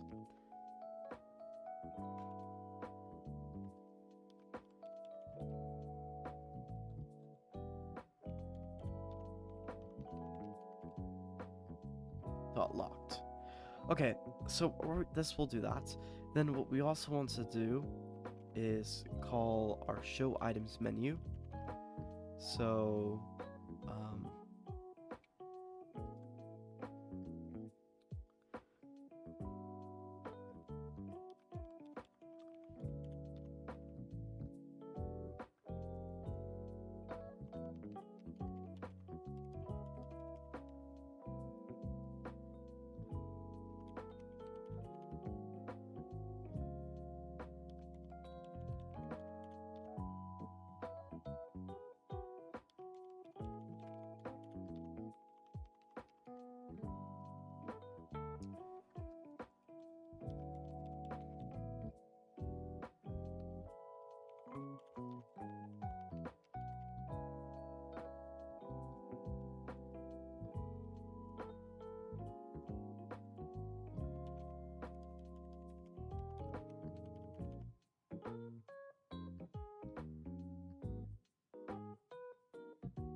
alright, so that should open and close it.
Alright, so we're moving. We press Q. Let's not set to an object. Number 20. Oh, we didn't set this. Okay. So let's do that.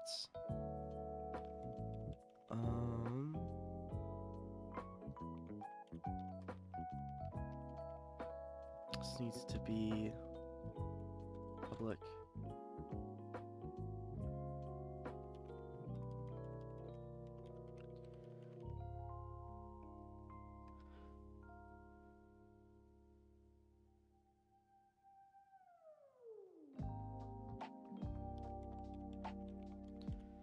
The reason I'm making these public right now is so I can change them, but right, we're changing, and there we go.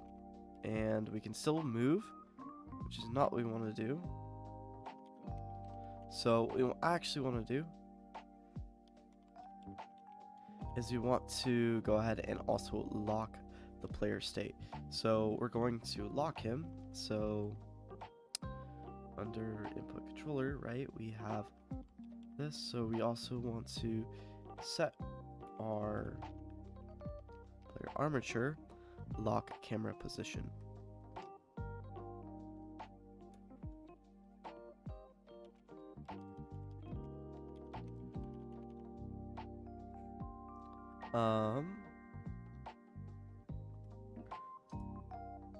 Lock camera position. Oh, third person controller. Okay. So what I'm gonna instead do is under player stats, we're going to have now our public starter assets inputs.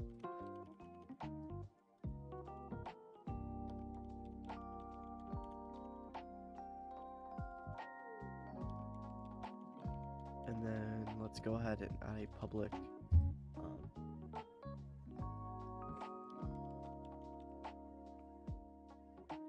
on a third person controller. So we want to public third person controller.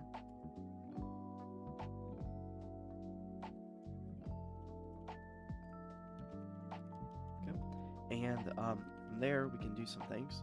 So now all we have to reference is player stats.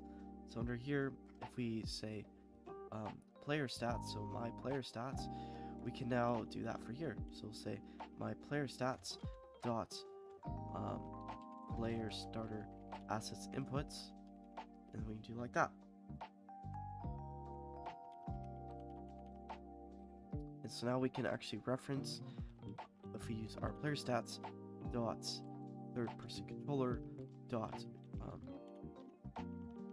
it's called camera, lock camera position equal to true, because we want, or I guess false, and then up here we'll set it to true. Okay, so this will lock camera position.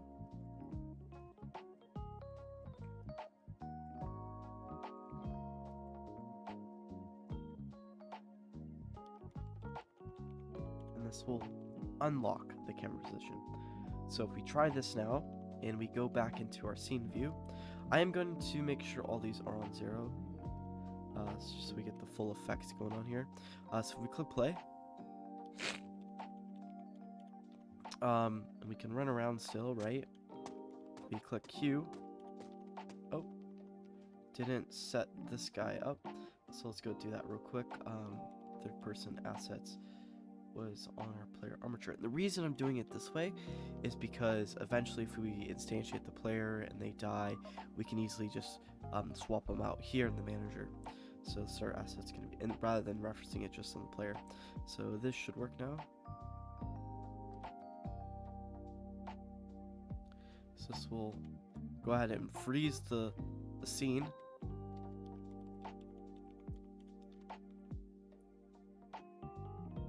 Go. Now the only issue here now is when we're showing here. So I'll just make a bool value. These are also all privates. Okay, so our private boolean, we're going to say current showing. Oops.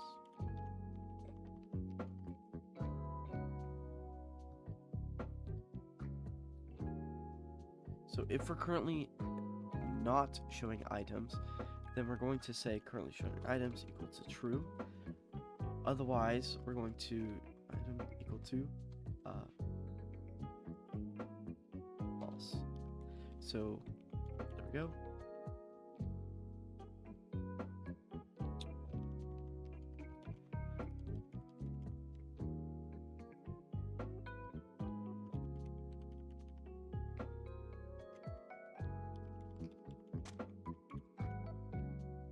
There we go. And so as you see, we can freeze it and unfreeze it. So I'm just going to hide these real quick.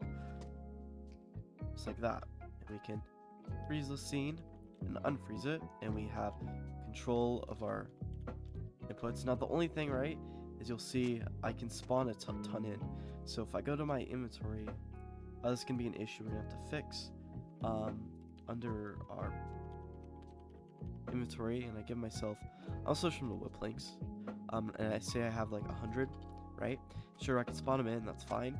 But the only issue right now is that if I freeze the scene and I start spawning a ton, right? You see them getting spawned in the debug, and you see them still going down on the right here, and I unfreeze, right?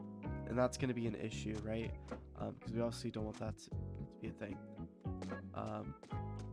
So yeah, that is one thing we need to fix.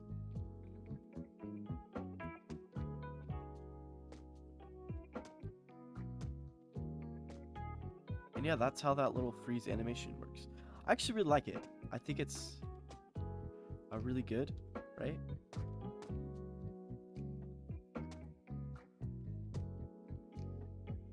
So that's how that works. So let's turn on our canvas now, and I'm actually going to change the dissolve time a bit, maybe like 1 second, just to see here. Okay, and I click resources, and just like that works. So what I want to do now is we press the button, we also want to grab each of these. So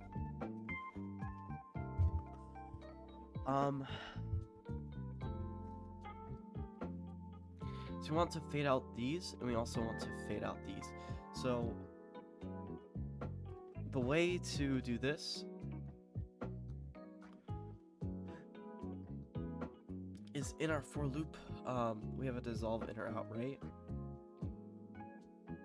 Well, we can also maybe pass in some extra values, like maybe a couple of text mesh pro. So we're going to need to be using TMP, so using TM Pro, and in here let's pass in text mesh pro UGUI, and we'll call this the text, and then we'll need to pass in another value, which is going to be the outline. So another text mesh pro UGUI for the outline. So what we're gonna do is in here we need to reference these, so we need to make sure that we're dissolving them. So for dissolving, and this is dissolving in, we want to go ahead and set the text here. So we're going to do a color. So when we go text, right? Oh, I guess we'll call it passed in text, passed in outline, and we'll say passed in, oh shoot, and then these also have to pass these in as well. So let's do that real quick, and just make sure we just put in the correct values here, like that. So what we're gonna do is we're going to take in passed in text, and we're going to say dot color equals a color 32 dot lerp, and this will go ahead and lerp between these values. So we're gonna say a new color 32, and we're going to lerp in, we're gonna keep in passed in text dot color dot r, and then we want to do the same for GB. And then the only difference here is now we want to put in 1. So, or I guess we're 0 because we're looping there.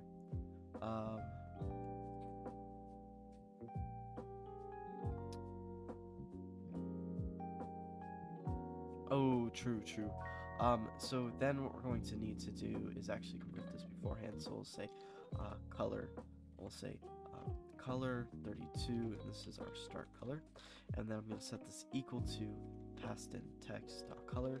And then this is going to be our text.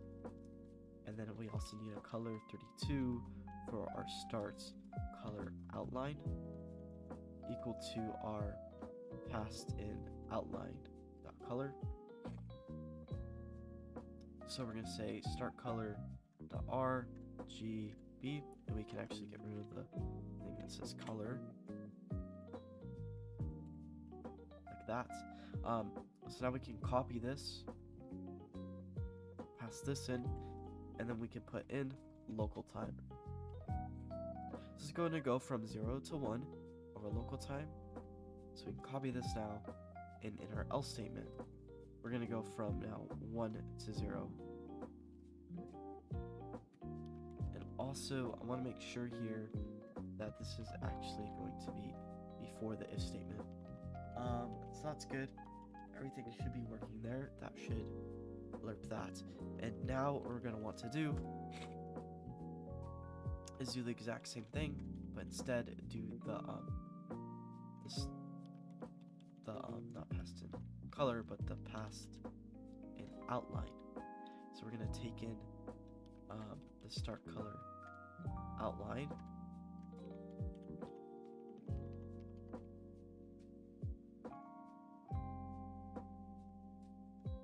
and just like that, that should go from 0 to 1 on the alpha.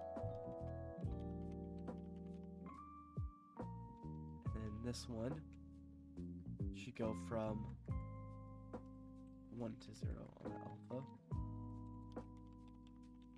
Alright, and just like that, that is how that works. So we can save this. And we need to make sure when we're calling dissolve in or out that we're passing these in. So we're going to need the Text Mesh Pro, and then we need another public Text Mesh Pro UGI for the wood tabs outline. Okay. Now I also want to add one more thing, for a game object, and this is going to be a reference to the game object. So we can actually just get the mesh renderer, and I'll call this the icon. Alright, so let's go ahead and pass in our false. Then if you look, we need to pass in a passive text and outline. So we're going to say false. Then we want to go ahead and pass in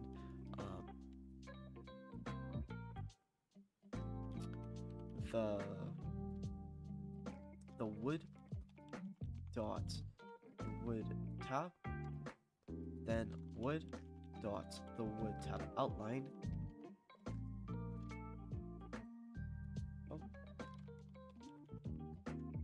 Okay, and then that's it.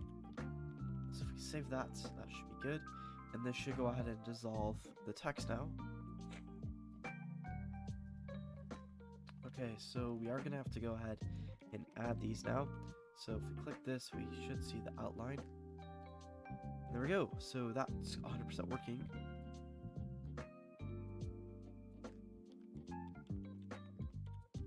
And our icon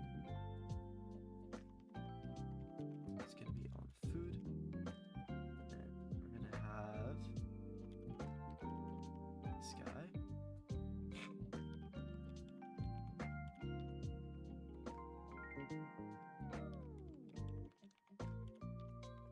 Alright, cool. So that's how that works. And this should go ahead and just dissolve it right away.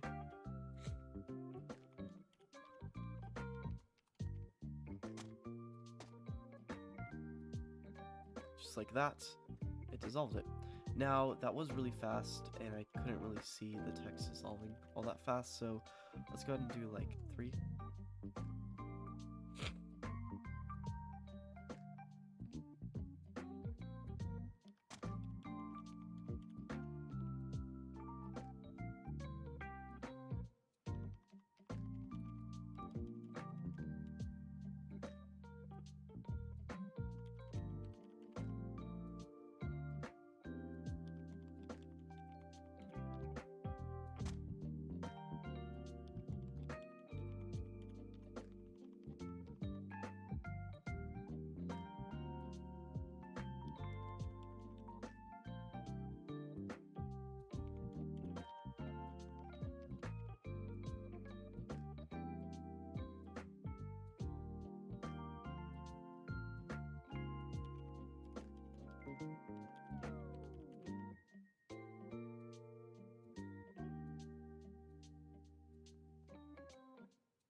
So real. We want to go from 1 to... No, that's good. Why the heck is it not?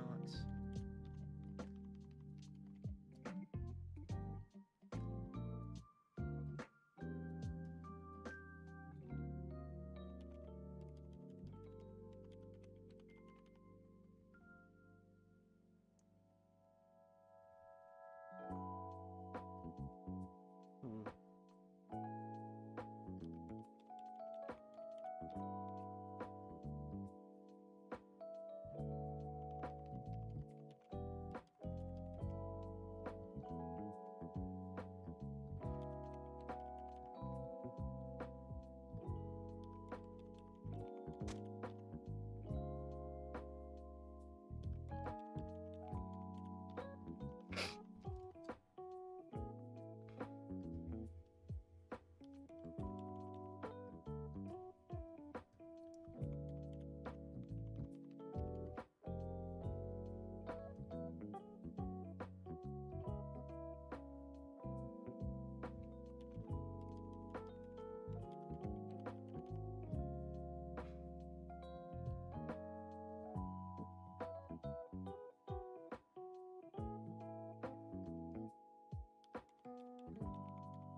No, I don't know why this isn't working.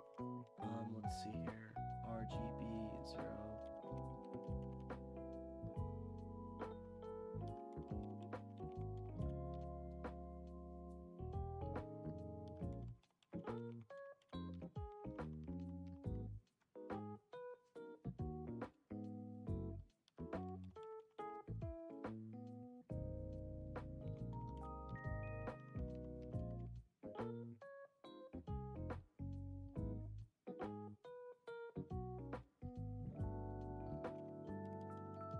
See if that just changes it.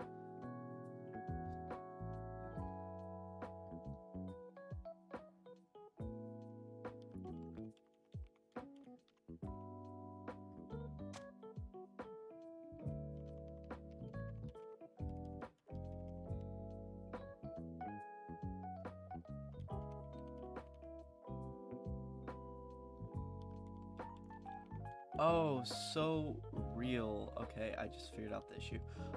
So this is fine. I'll leave that. But this actually needs to go from 255, not 1, because it's bytes. Okay. Hilarious. Okay. Anyway,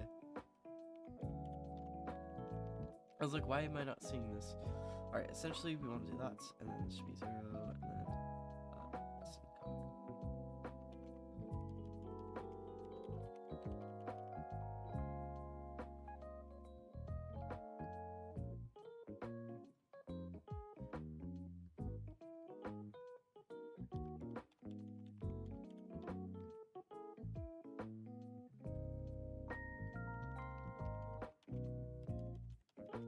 Alright, so we should see that now. A fade in and out.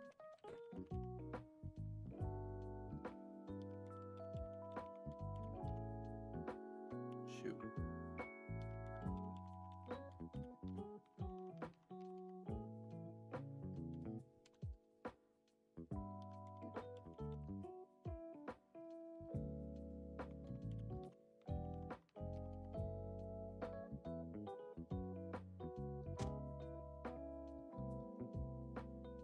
There we go. That fades it out. Alright, now...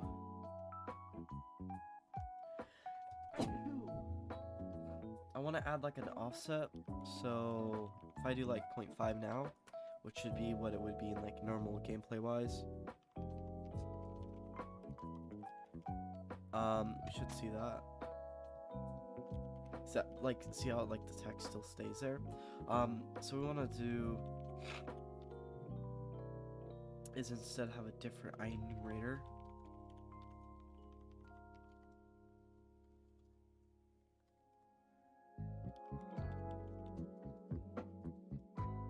Text. And this will only have text.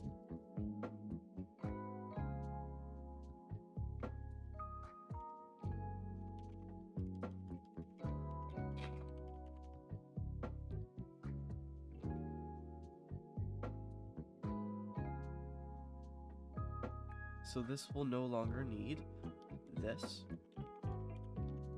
It no longer needs to have this.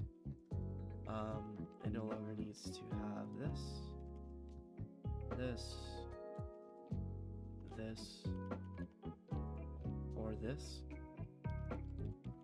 And then this one only needs that. These don't need to be in here.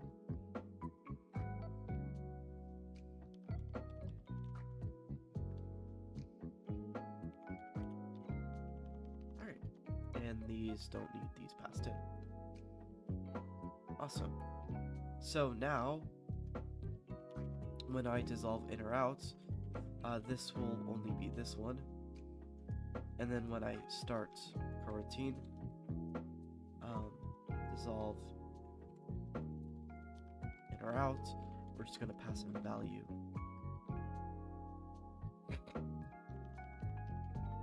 Now we're going to take dissolve time, and we're going to divide this by 2 for text. So I want to take half the time it does for the other things. So that should start dividing it. So if we could play now, it should fade out before it finishes dissolving. Like that. See how it it's pretty smooth? So we look at that again.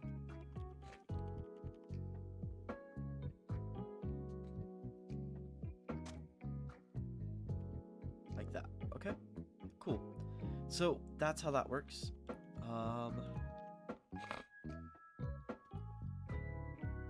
Now I want these buttons for each one, so we can just copy this. And instead of it being food, we do resources. And instead of it being add later, this one is going to be resources.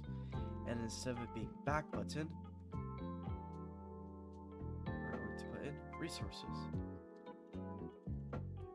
So now each of these should work the way they're intended.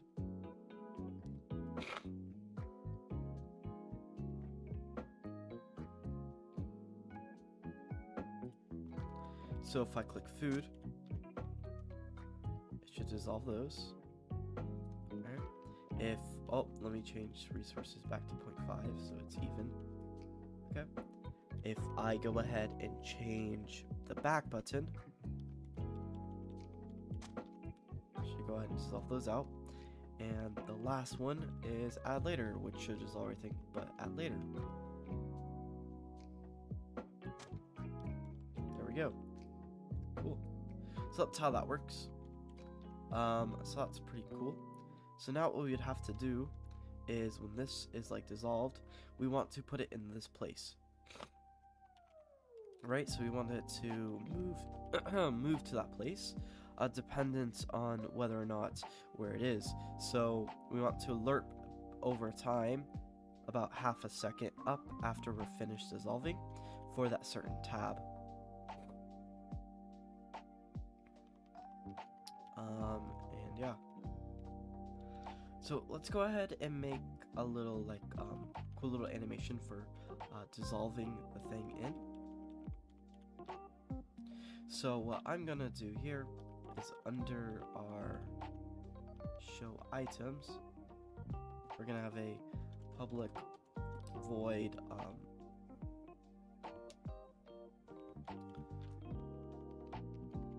I guess private enumerator dissolve in or I guess animate show items menu in or out, which is right, it's gonna have a bool value, and we'll say if value else value, right? So that's how that's gonna work.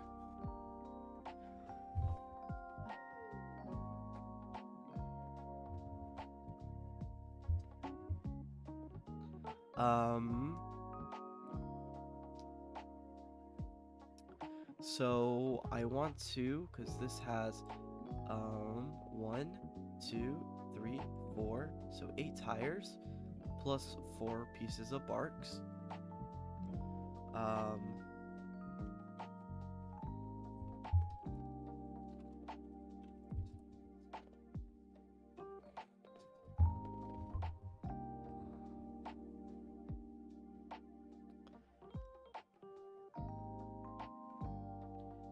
No, for now, let's just make a list of items. So private list of game objects, and we'll just call these border, or I guess menu. And then what we're going to do is say for each. I guess, well, first we need to make local time. So we need to say floats local time equal to 0f. And we'll say while local time is less than 1.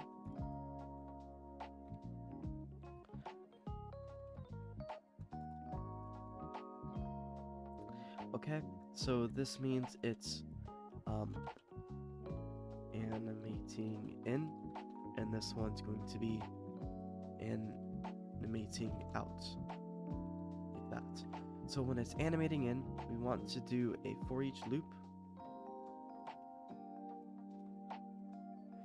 And in this for each loop, we're going to grab game objects. And we're going to actually the transform of item in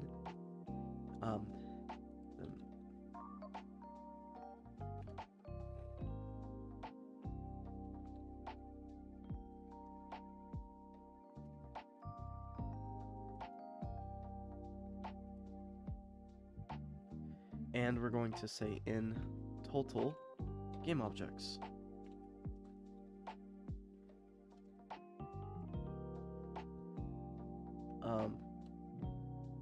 Dot transform.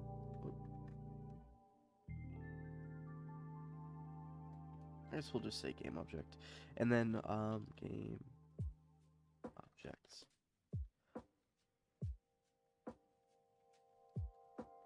So what we're gonna do is for each item, we're going to grab item dot transform dot local scale equals vector3 dot lerp.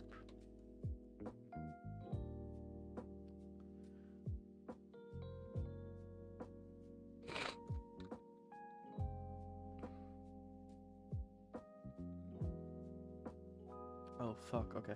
So we're gonna have to make another list to copy it. So we'll say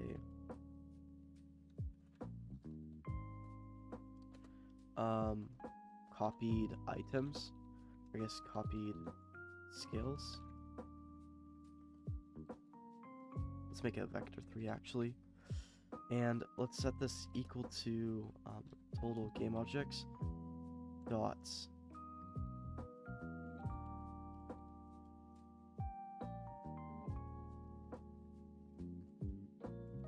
a list. Yeah, let's do it. I think that'd be better. Okay, a list, because then we can just add it a vector3s, and we'll call it my scales equal to a new list of vector3s, and we're going to pass in our actually we'll just add them in. So we'll say for each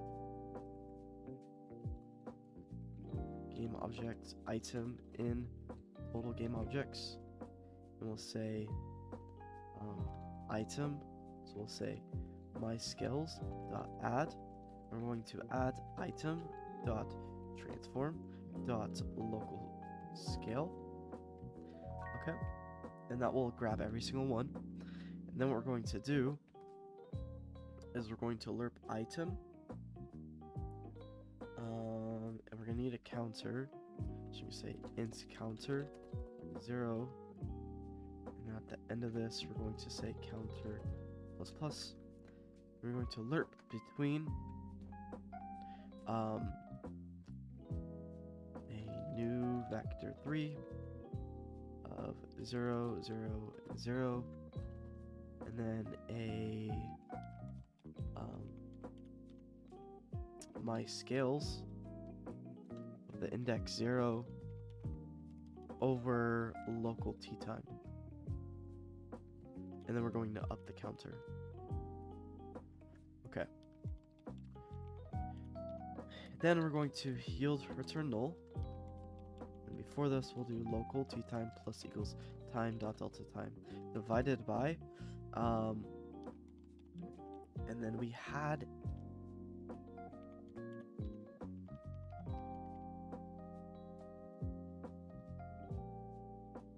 where the fuck am I? Oh, it's right here. Okay. We want to pass this in. So I'm actually going to move all these below. So let's move these below. That. Okay. So let's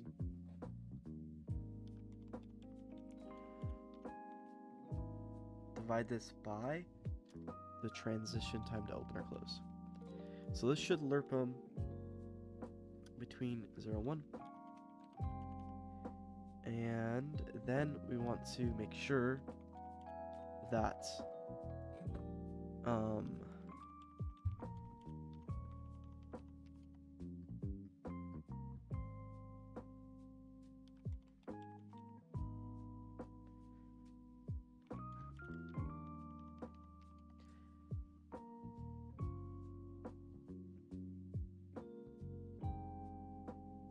skill 0, okay.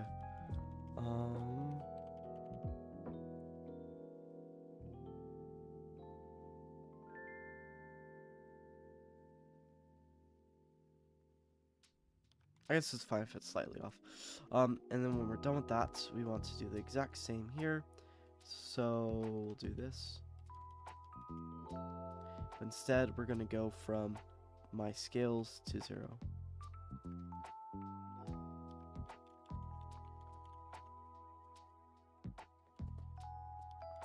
And then we also want to make sure 100% hits that point. Now we also want to make sure this isn't 0. I messed up. This needs to be counter. Awesome. Then from here, so we're waiting a frame, going up, lerping between those values.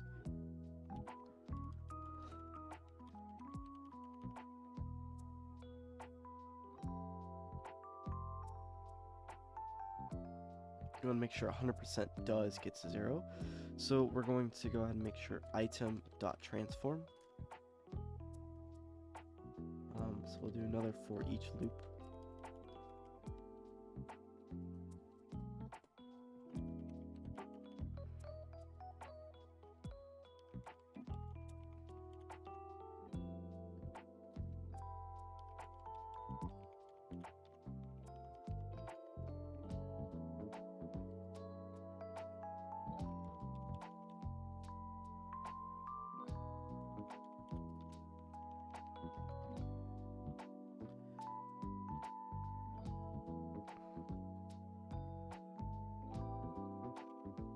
Alright, and just like that, that should make sure it gets to 100%.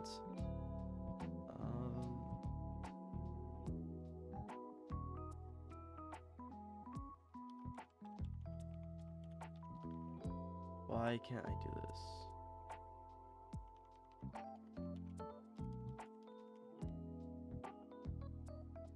Ah, okay, so we'll just say my counter.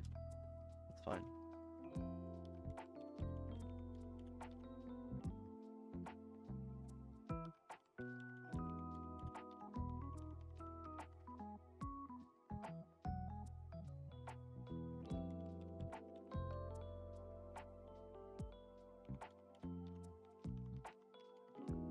I'm gonna call this my local counter. That seems better.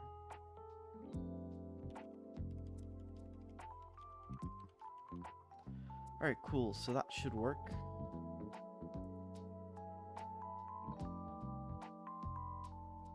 Alrighty.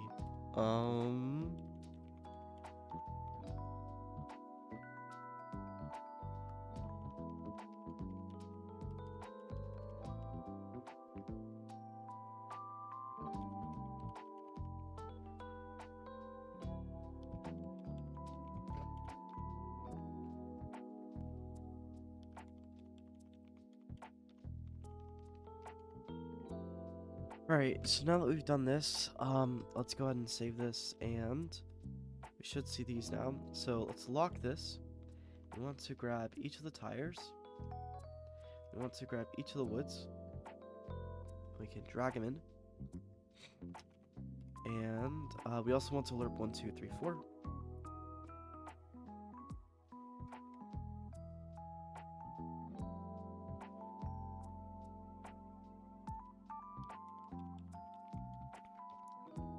For each of the woods.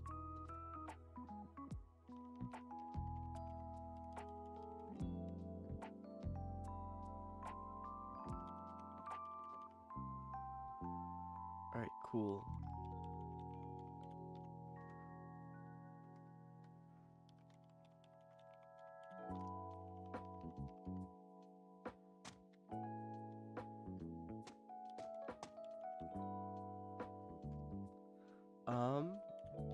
Oh, and then we need to do this. So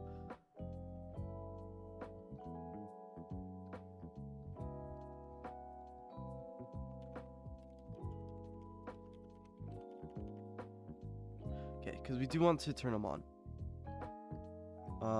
If we are turning them off though, we do want to do a for each loop and say false. Okay, cool.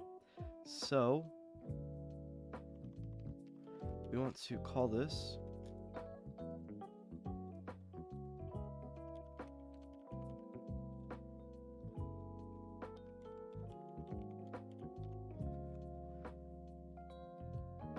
alright, awesome.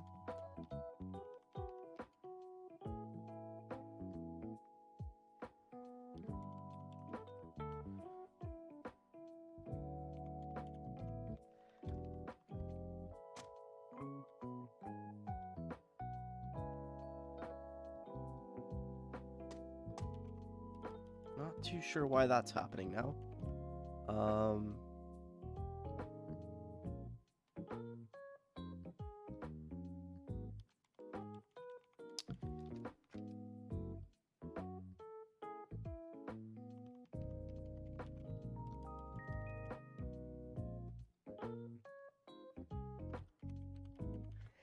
You know, let's just do this locally.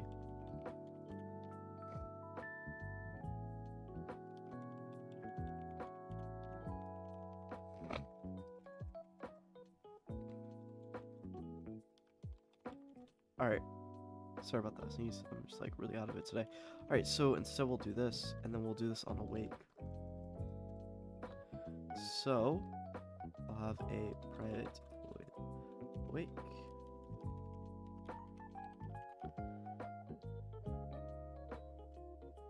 And we'll do that instead.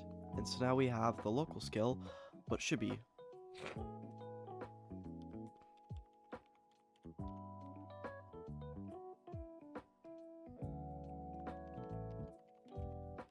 And then we'll do for each loop again, and then set it false. I guess, you know what we could do? Turn on, and then turn off. Yeah, that should work. Alrighty, let's see this here. Alright.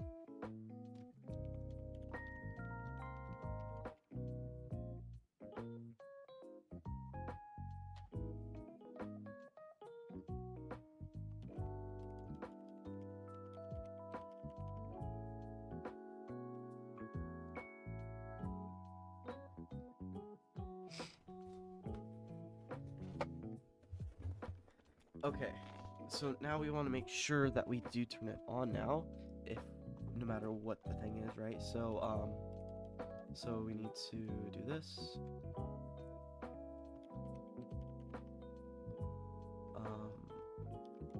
For animating in.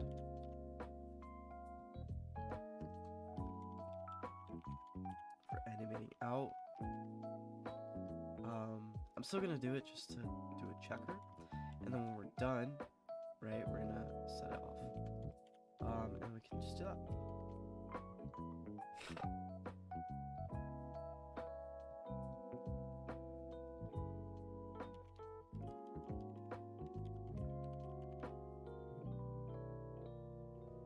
We'll fix the code in a second. I just want to make sure to see if this works.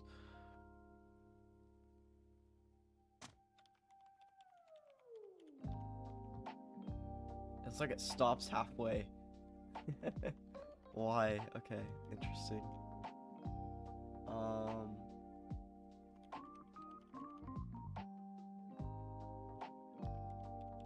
Weird.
Let's make this public real quick because I do want to see what the values are.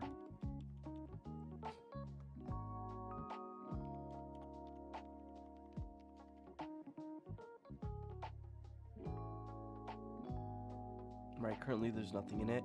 Click play. Let's see what each of these are. Right, so that's the first one. If we click on tires, it should be 78. Yep, and that was correct.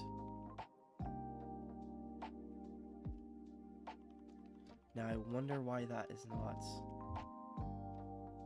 grabbing the correct values. It's like stopping halfway, because we see here it stopped halfway.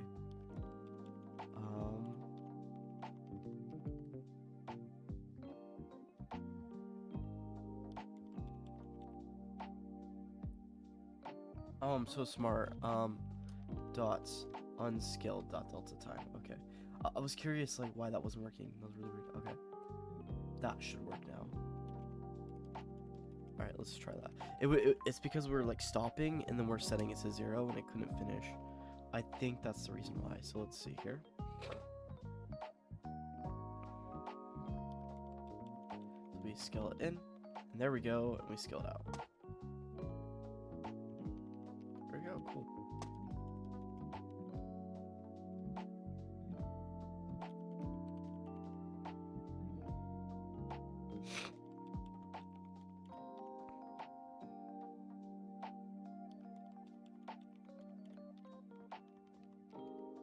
Okay, now I do want to disable inputs when we do it for the transition duration.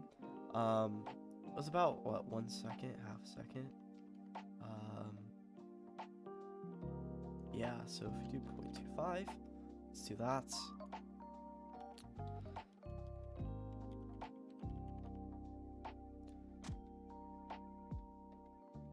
Because see, if we do this multiple times, you'll see it freaks out. So what we can do is under our inputs now, is have a private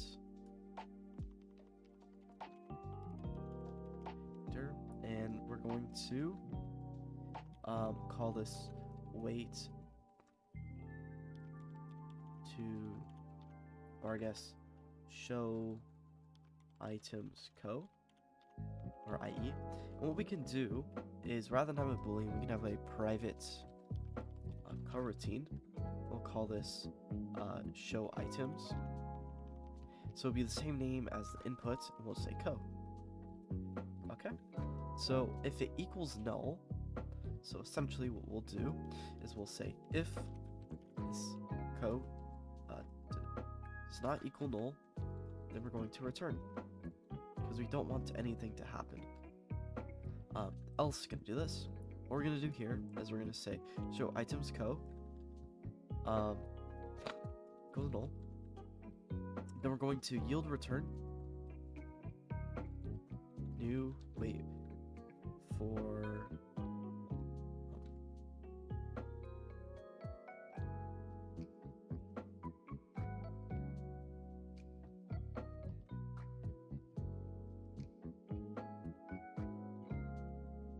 it's real time. And we're just gonna wait like point half a second. And that should make it where I can't click it again to try to open it multiple times. We can also go ahead and set scales private now because we don't need to actually see it.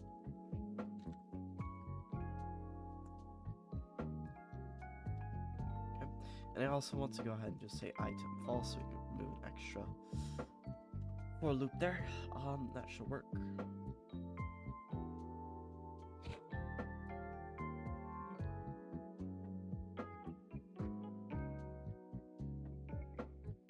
Awesome. So there's our code, and you can see everything that's in the list, everything that's in each of the classes, right?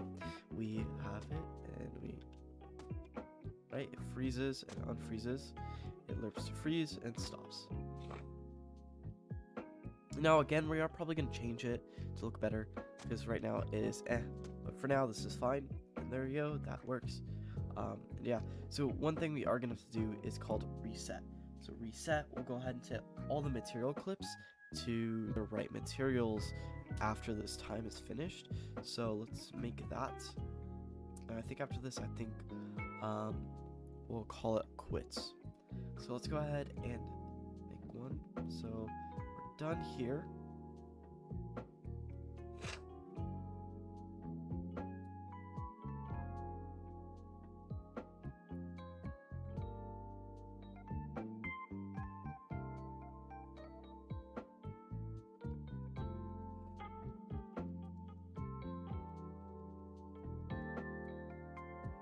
And we'll call this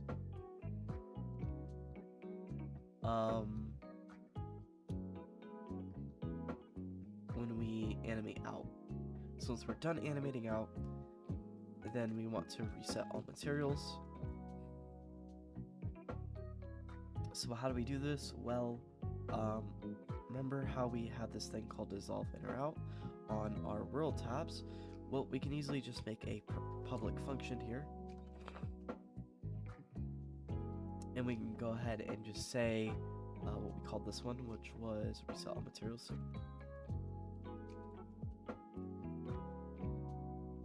And what we can do is grab our material dots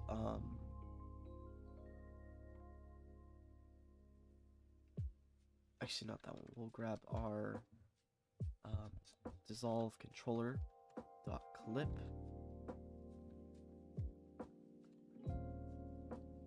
We'll set that equal to 0. Okay. Then when we're down here,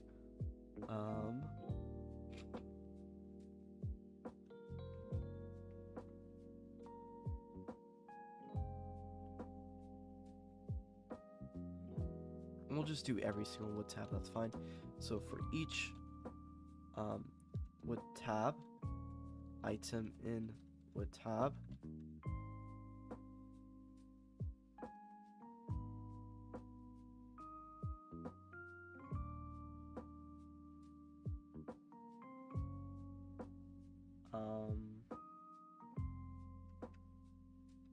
we're going to call item dot reset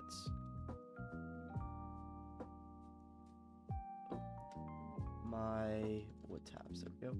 So we'll say item. Did I make it public?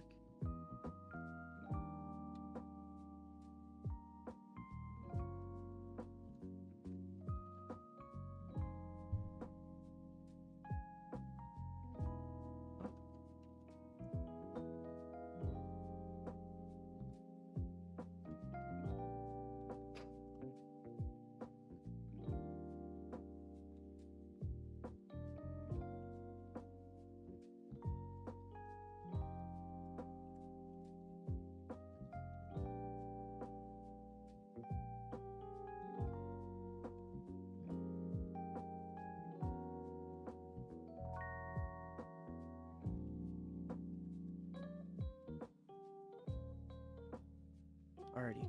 And so what we're gonna do is we need to grab each of these, which are my wood tabs. Let's do for each loop of wood tab item in my woods tabs. We're going to say item, or not item, we'll go ahead and have my woods tabs, so my local woods dot add. We're going to add item dot the wood tab.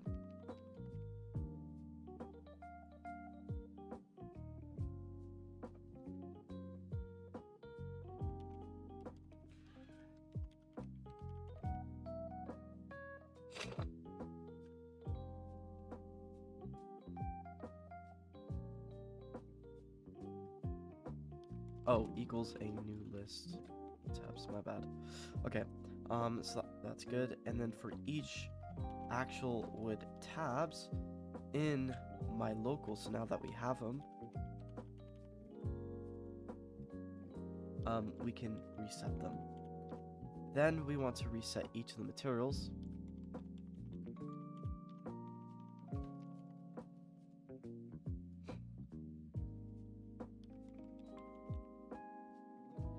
This will be text. Alrighty.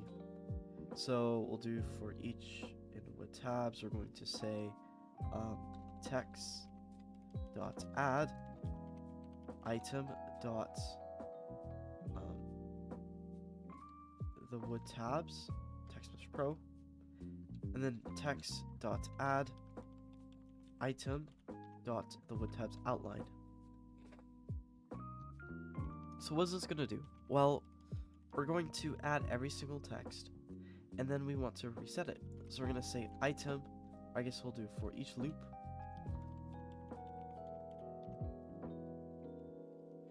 For each text mesh pro UGI text in, and we're gonna say inside of our text dot, we'll have a color 32 called temp color.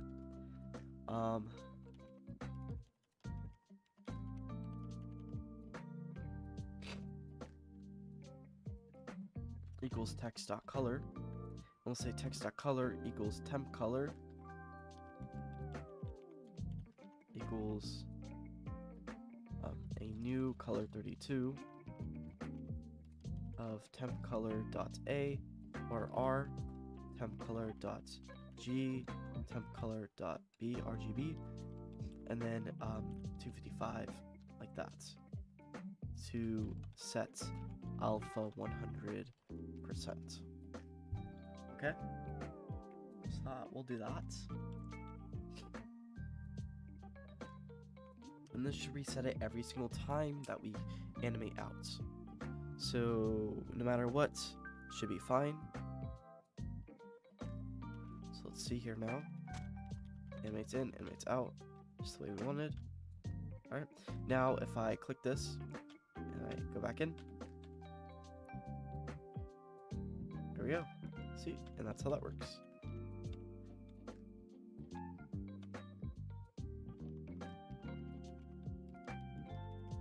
Awesome.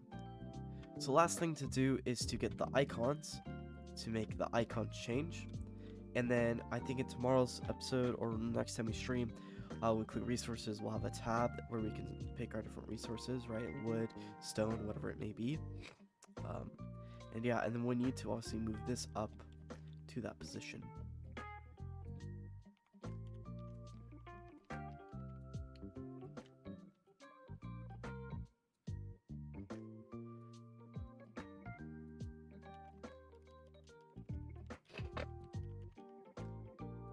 You know what? I think I'm gonna just dissolve all of them.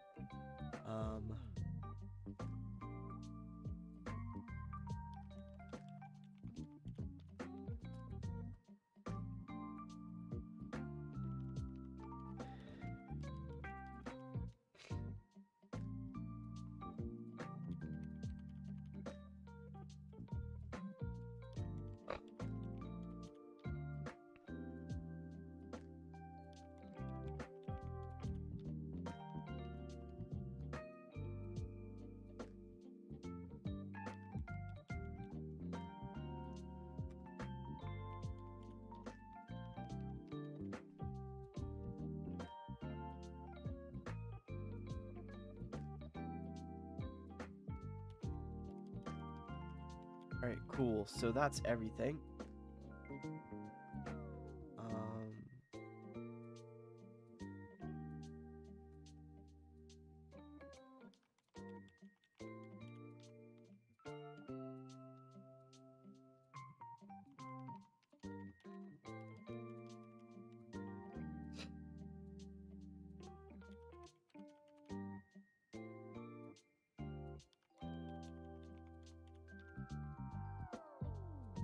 Alright, so this is the main menu.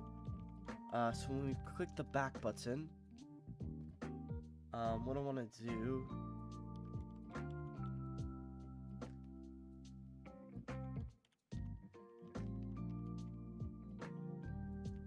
is essentially call open to false. So once we do this, let's go ahead and just say open to false.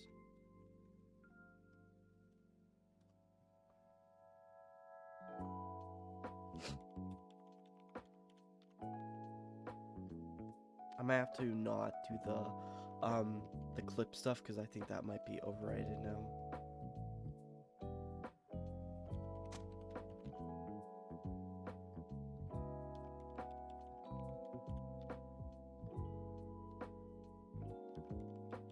Okay. Oh, and then now we're gonna have to go ahead and grab main inputting.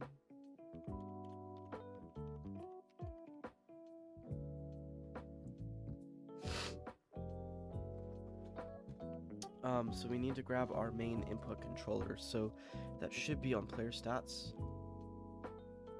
So we'll have public main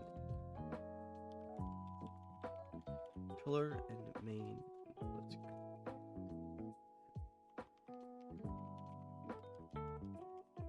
So essentially we want to change that when we're opening. And we want to set it's currently showing items to those values. So if you click the back button, we want to reference that. So we should already have our managers.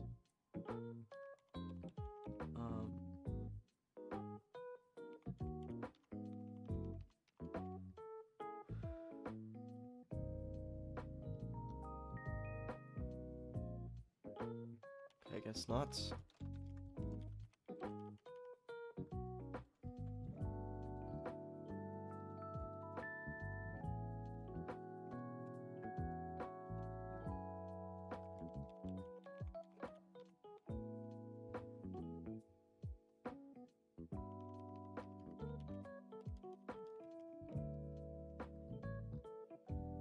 Dot main input controller, and now we want to make sure that this is public, but we want to hide it in the inspector.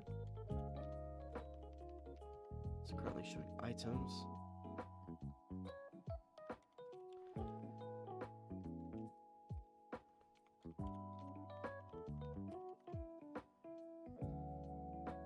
So that way it doesn't override what's going on there.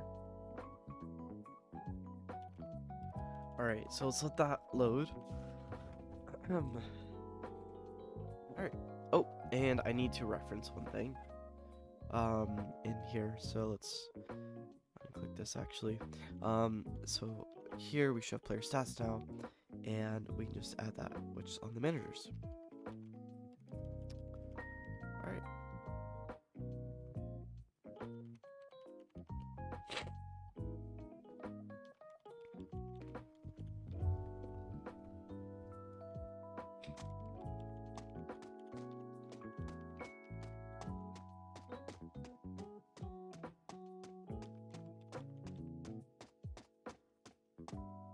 And now, if I click Q, click back, issue 130. Ooh, never set the manager. Okay.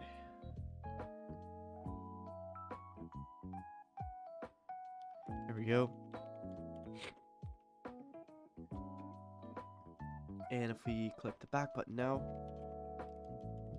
okay, that was weird that I closed it out.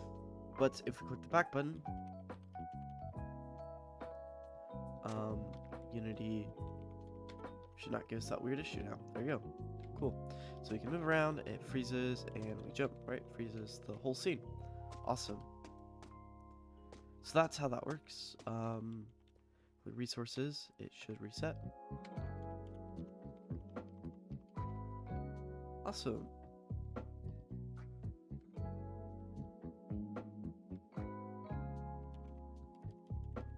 So now the only thing left to do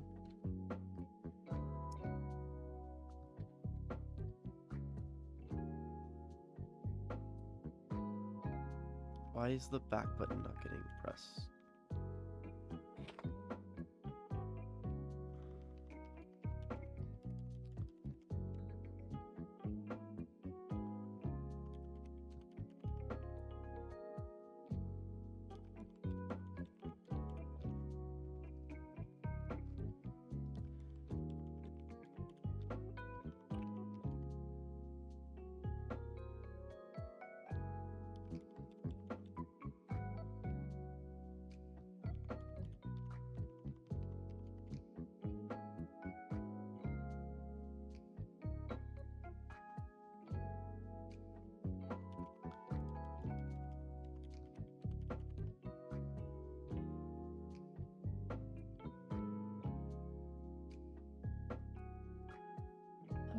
Alright, well, let's see here.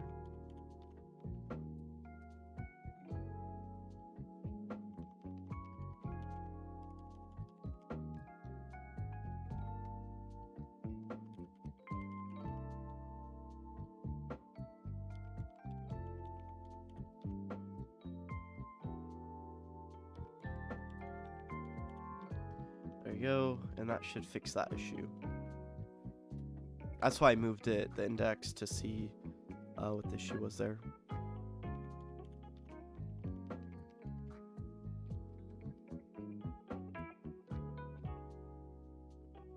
Alrighty.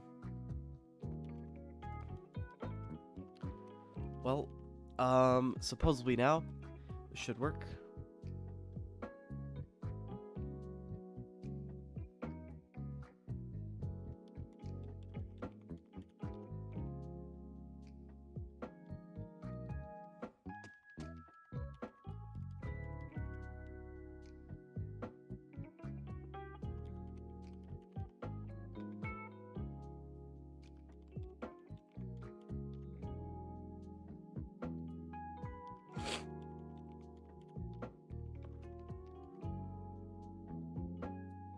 Awesome. And the reason I'm doing all of them now is I was only going to do the one, but I want to dissolve all of them and then have a different layer to where it's going. Alright, so in the next episode, or next live stream, I'll probably go ahead and do those things. So yeah, but now we have a easy way to select our different types of items. And we made it where it's slow. We switched out the player, so we did a lot. We did a lot of coding.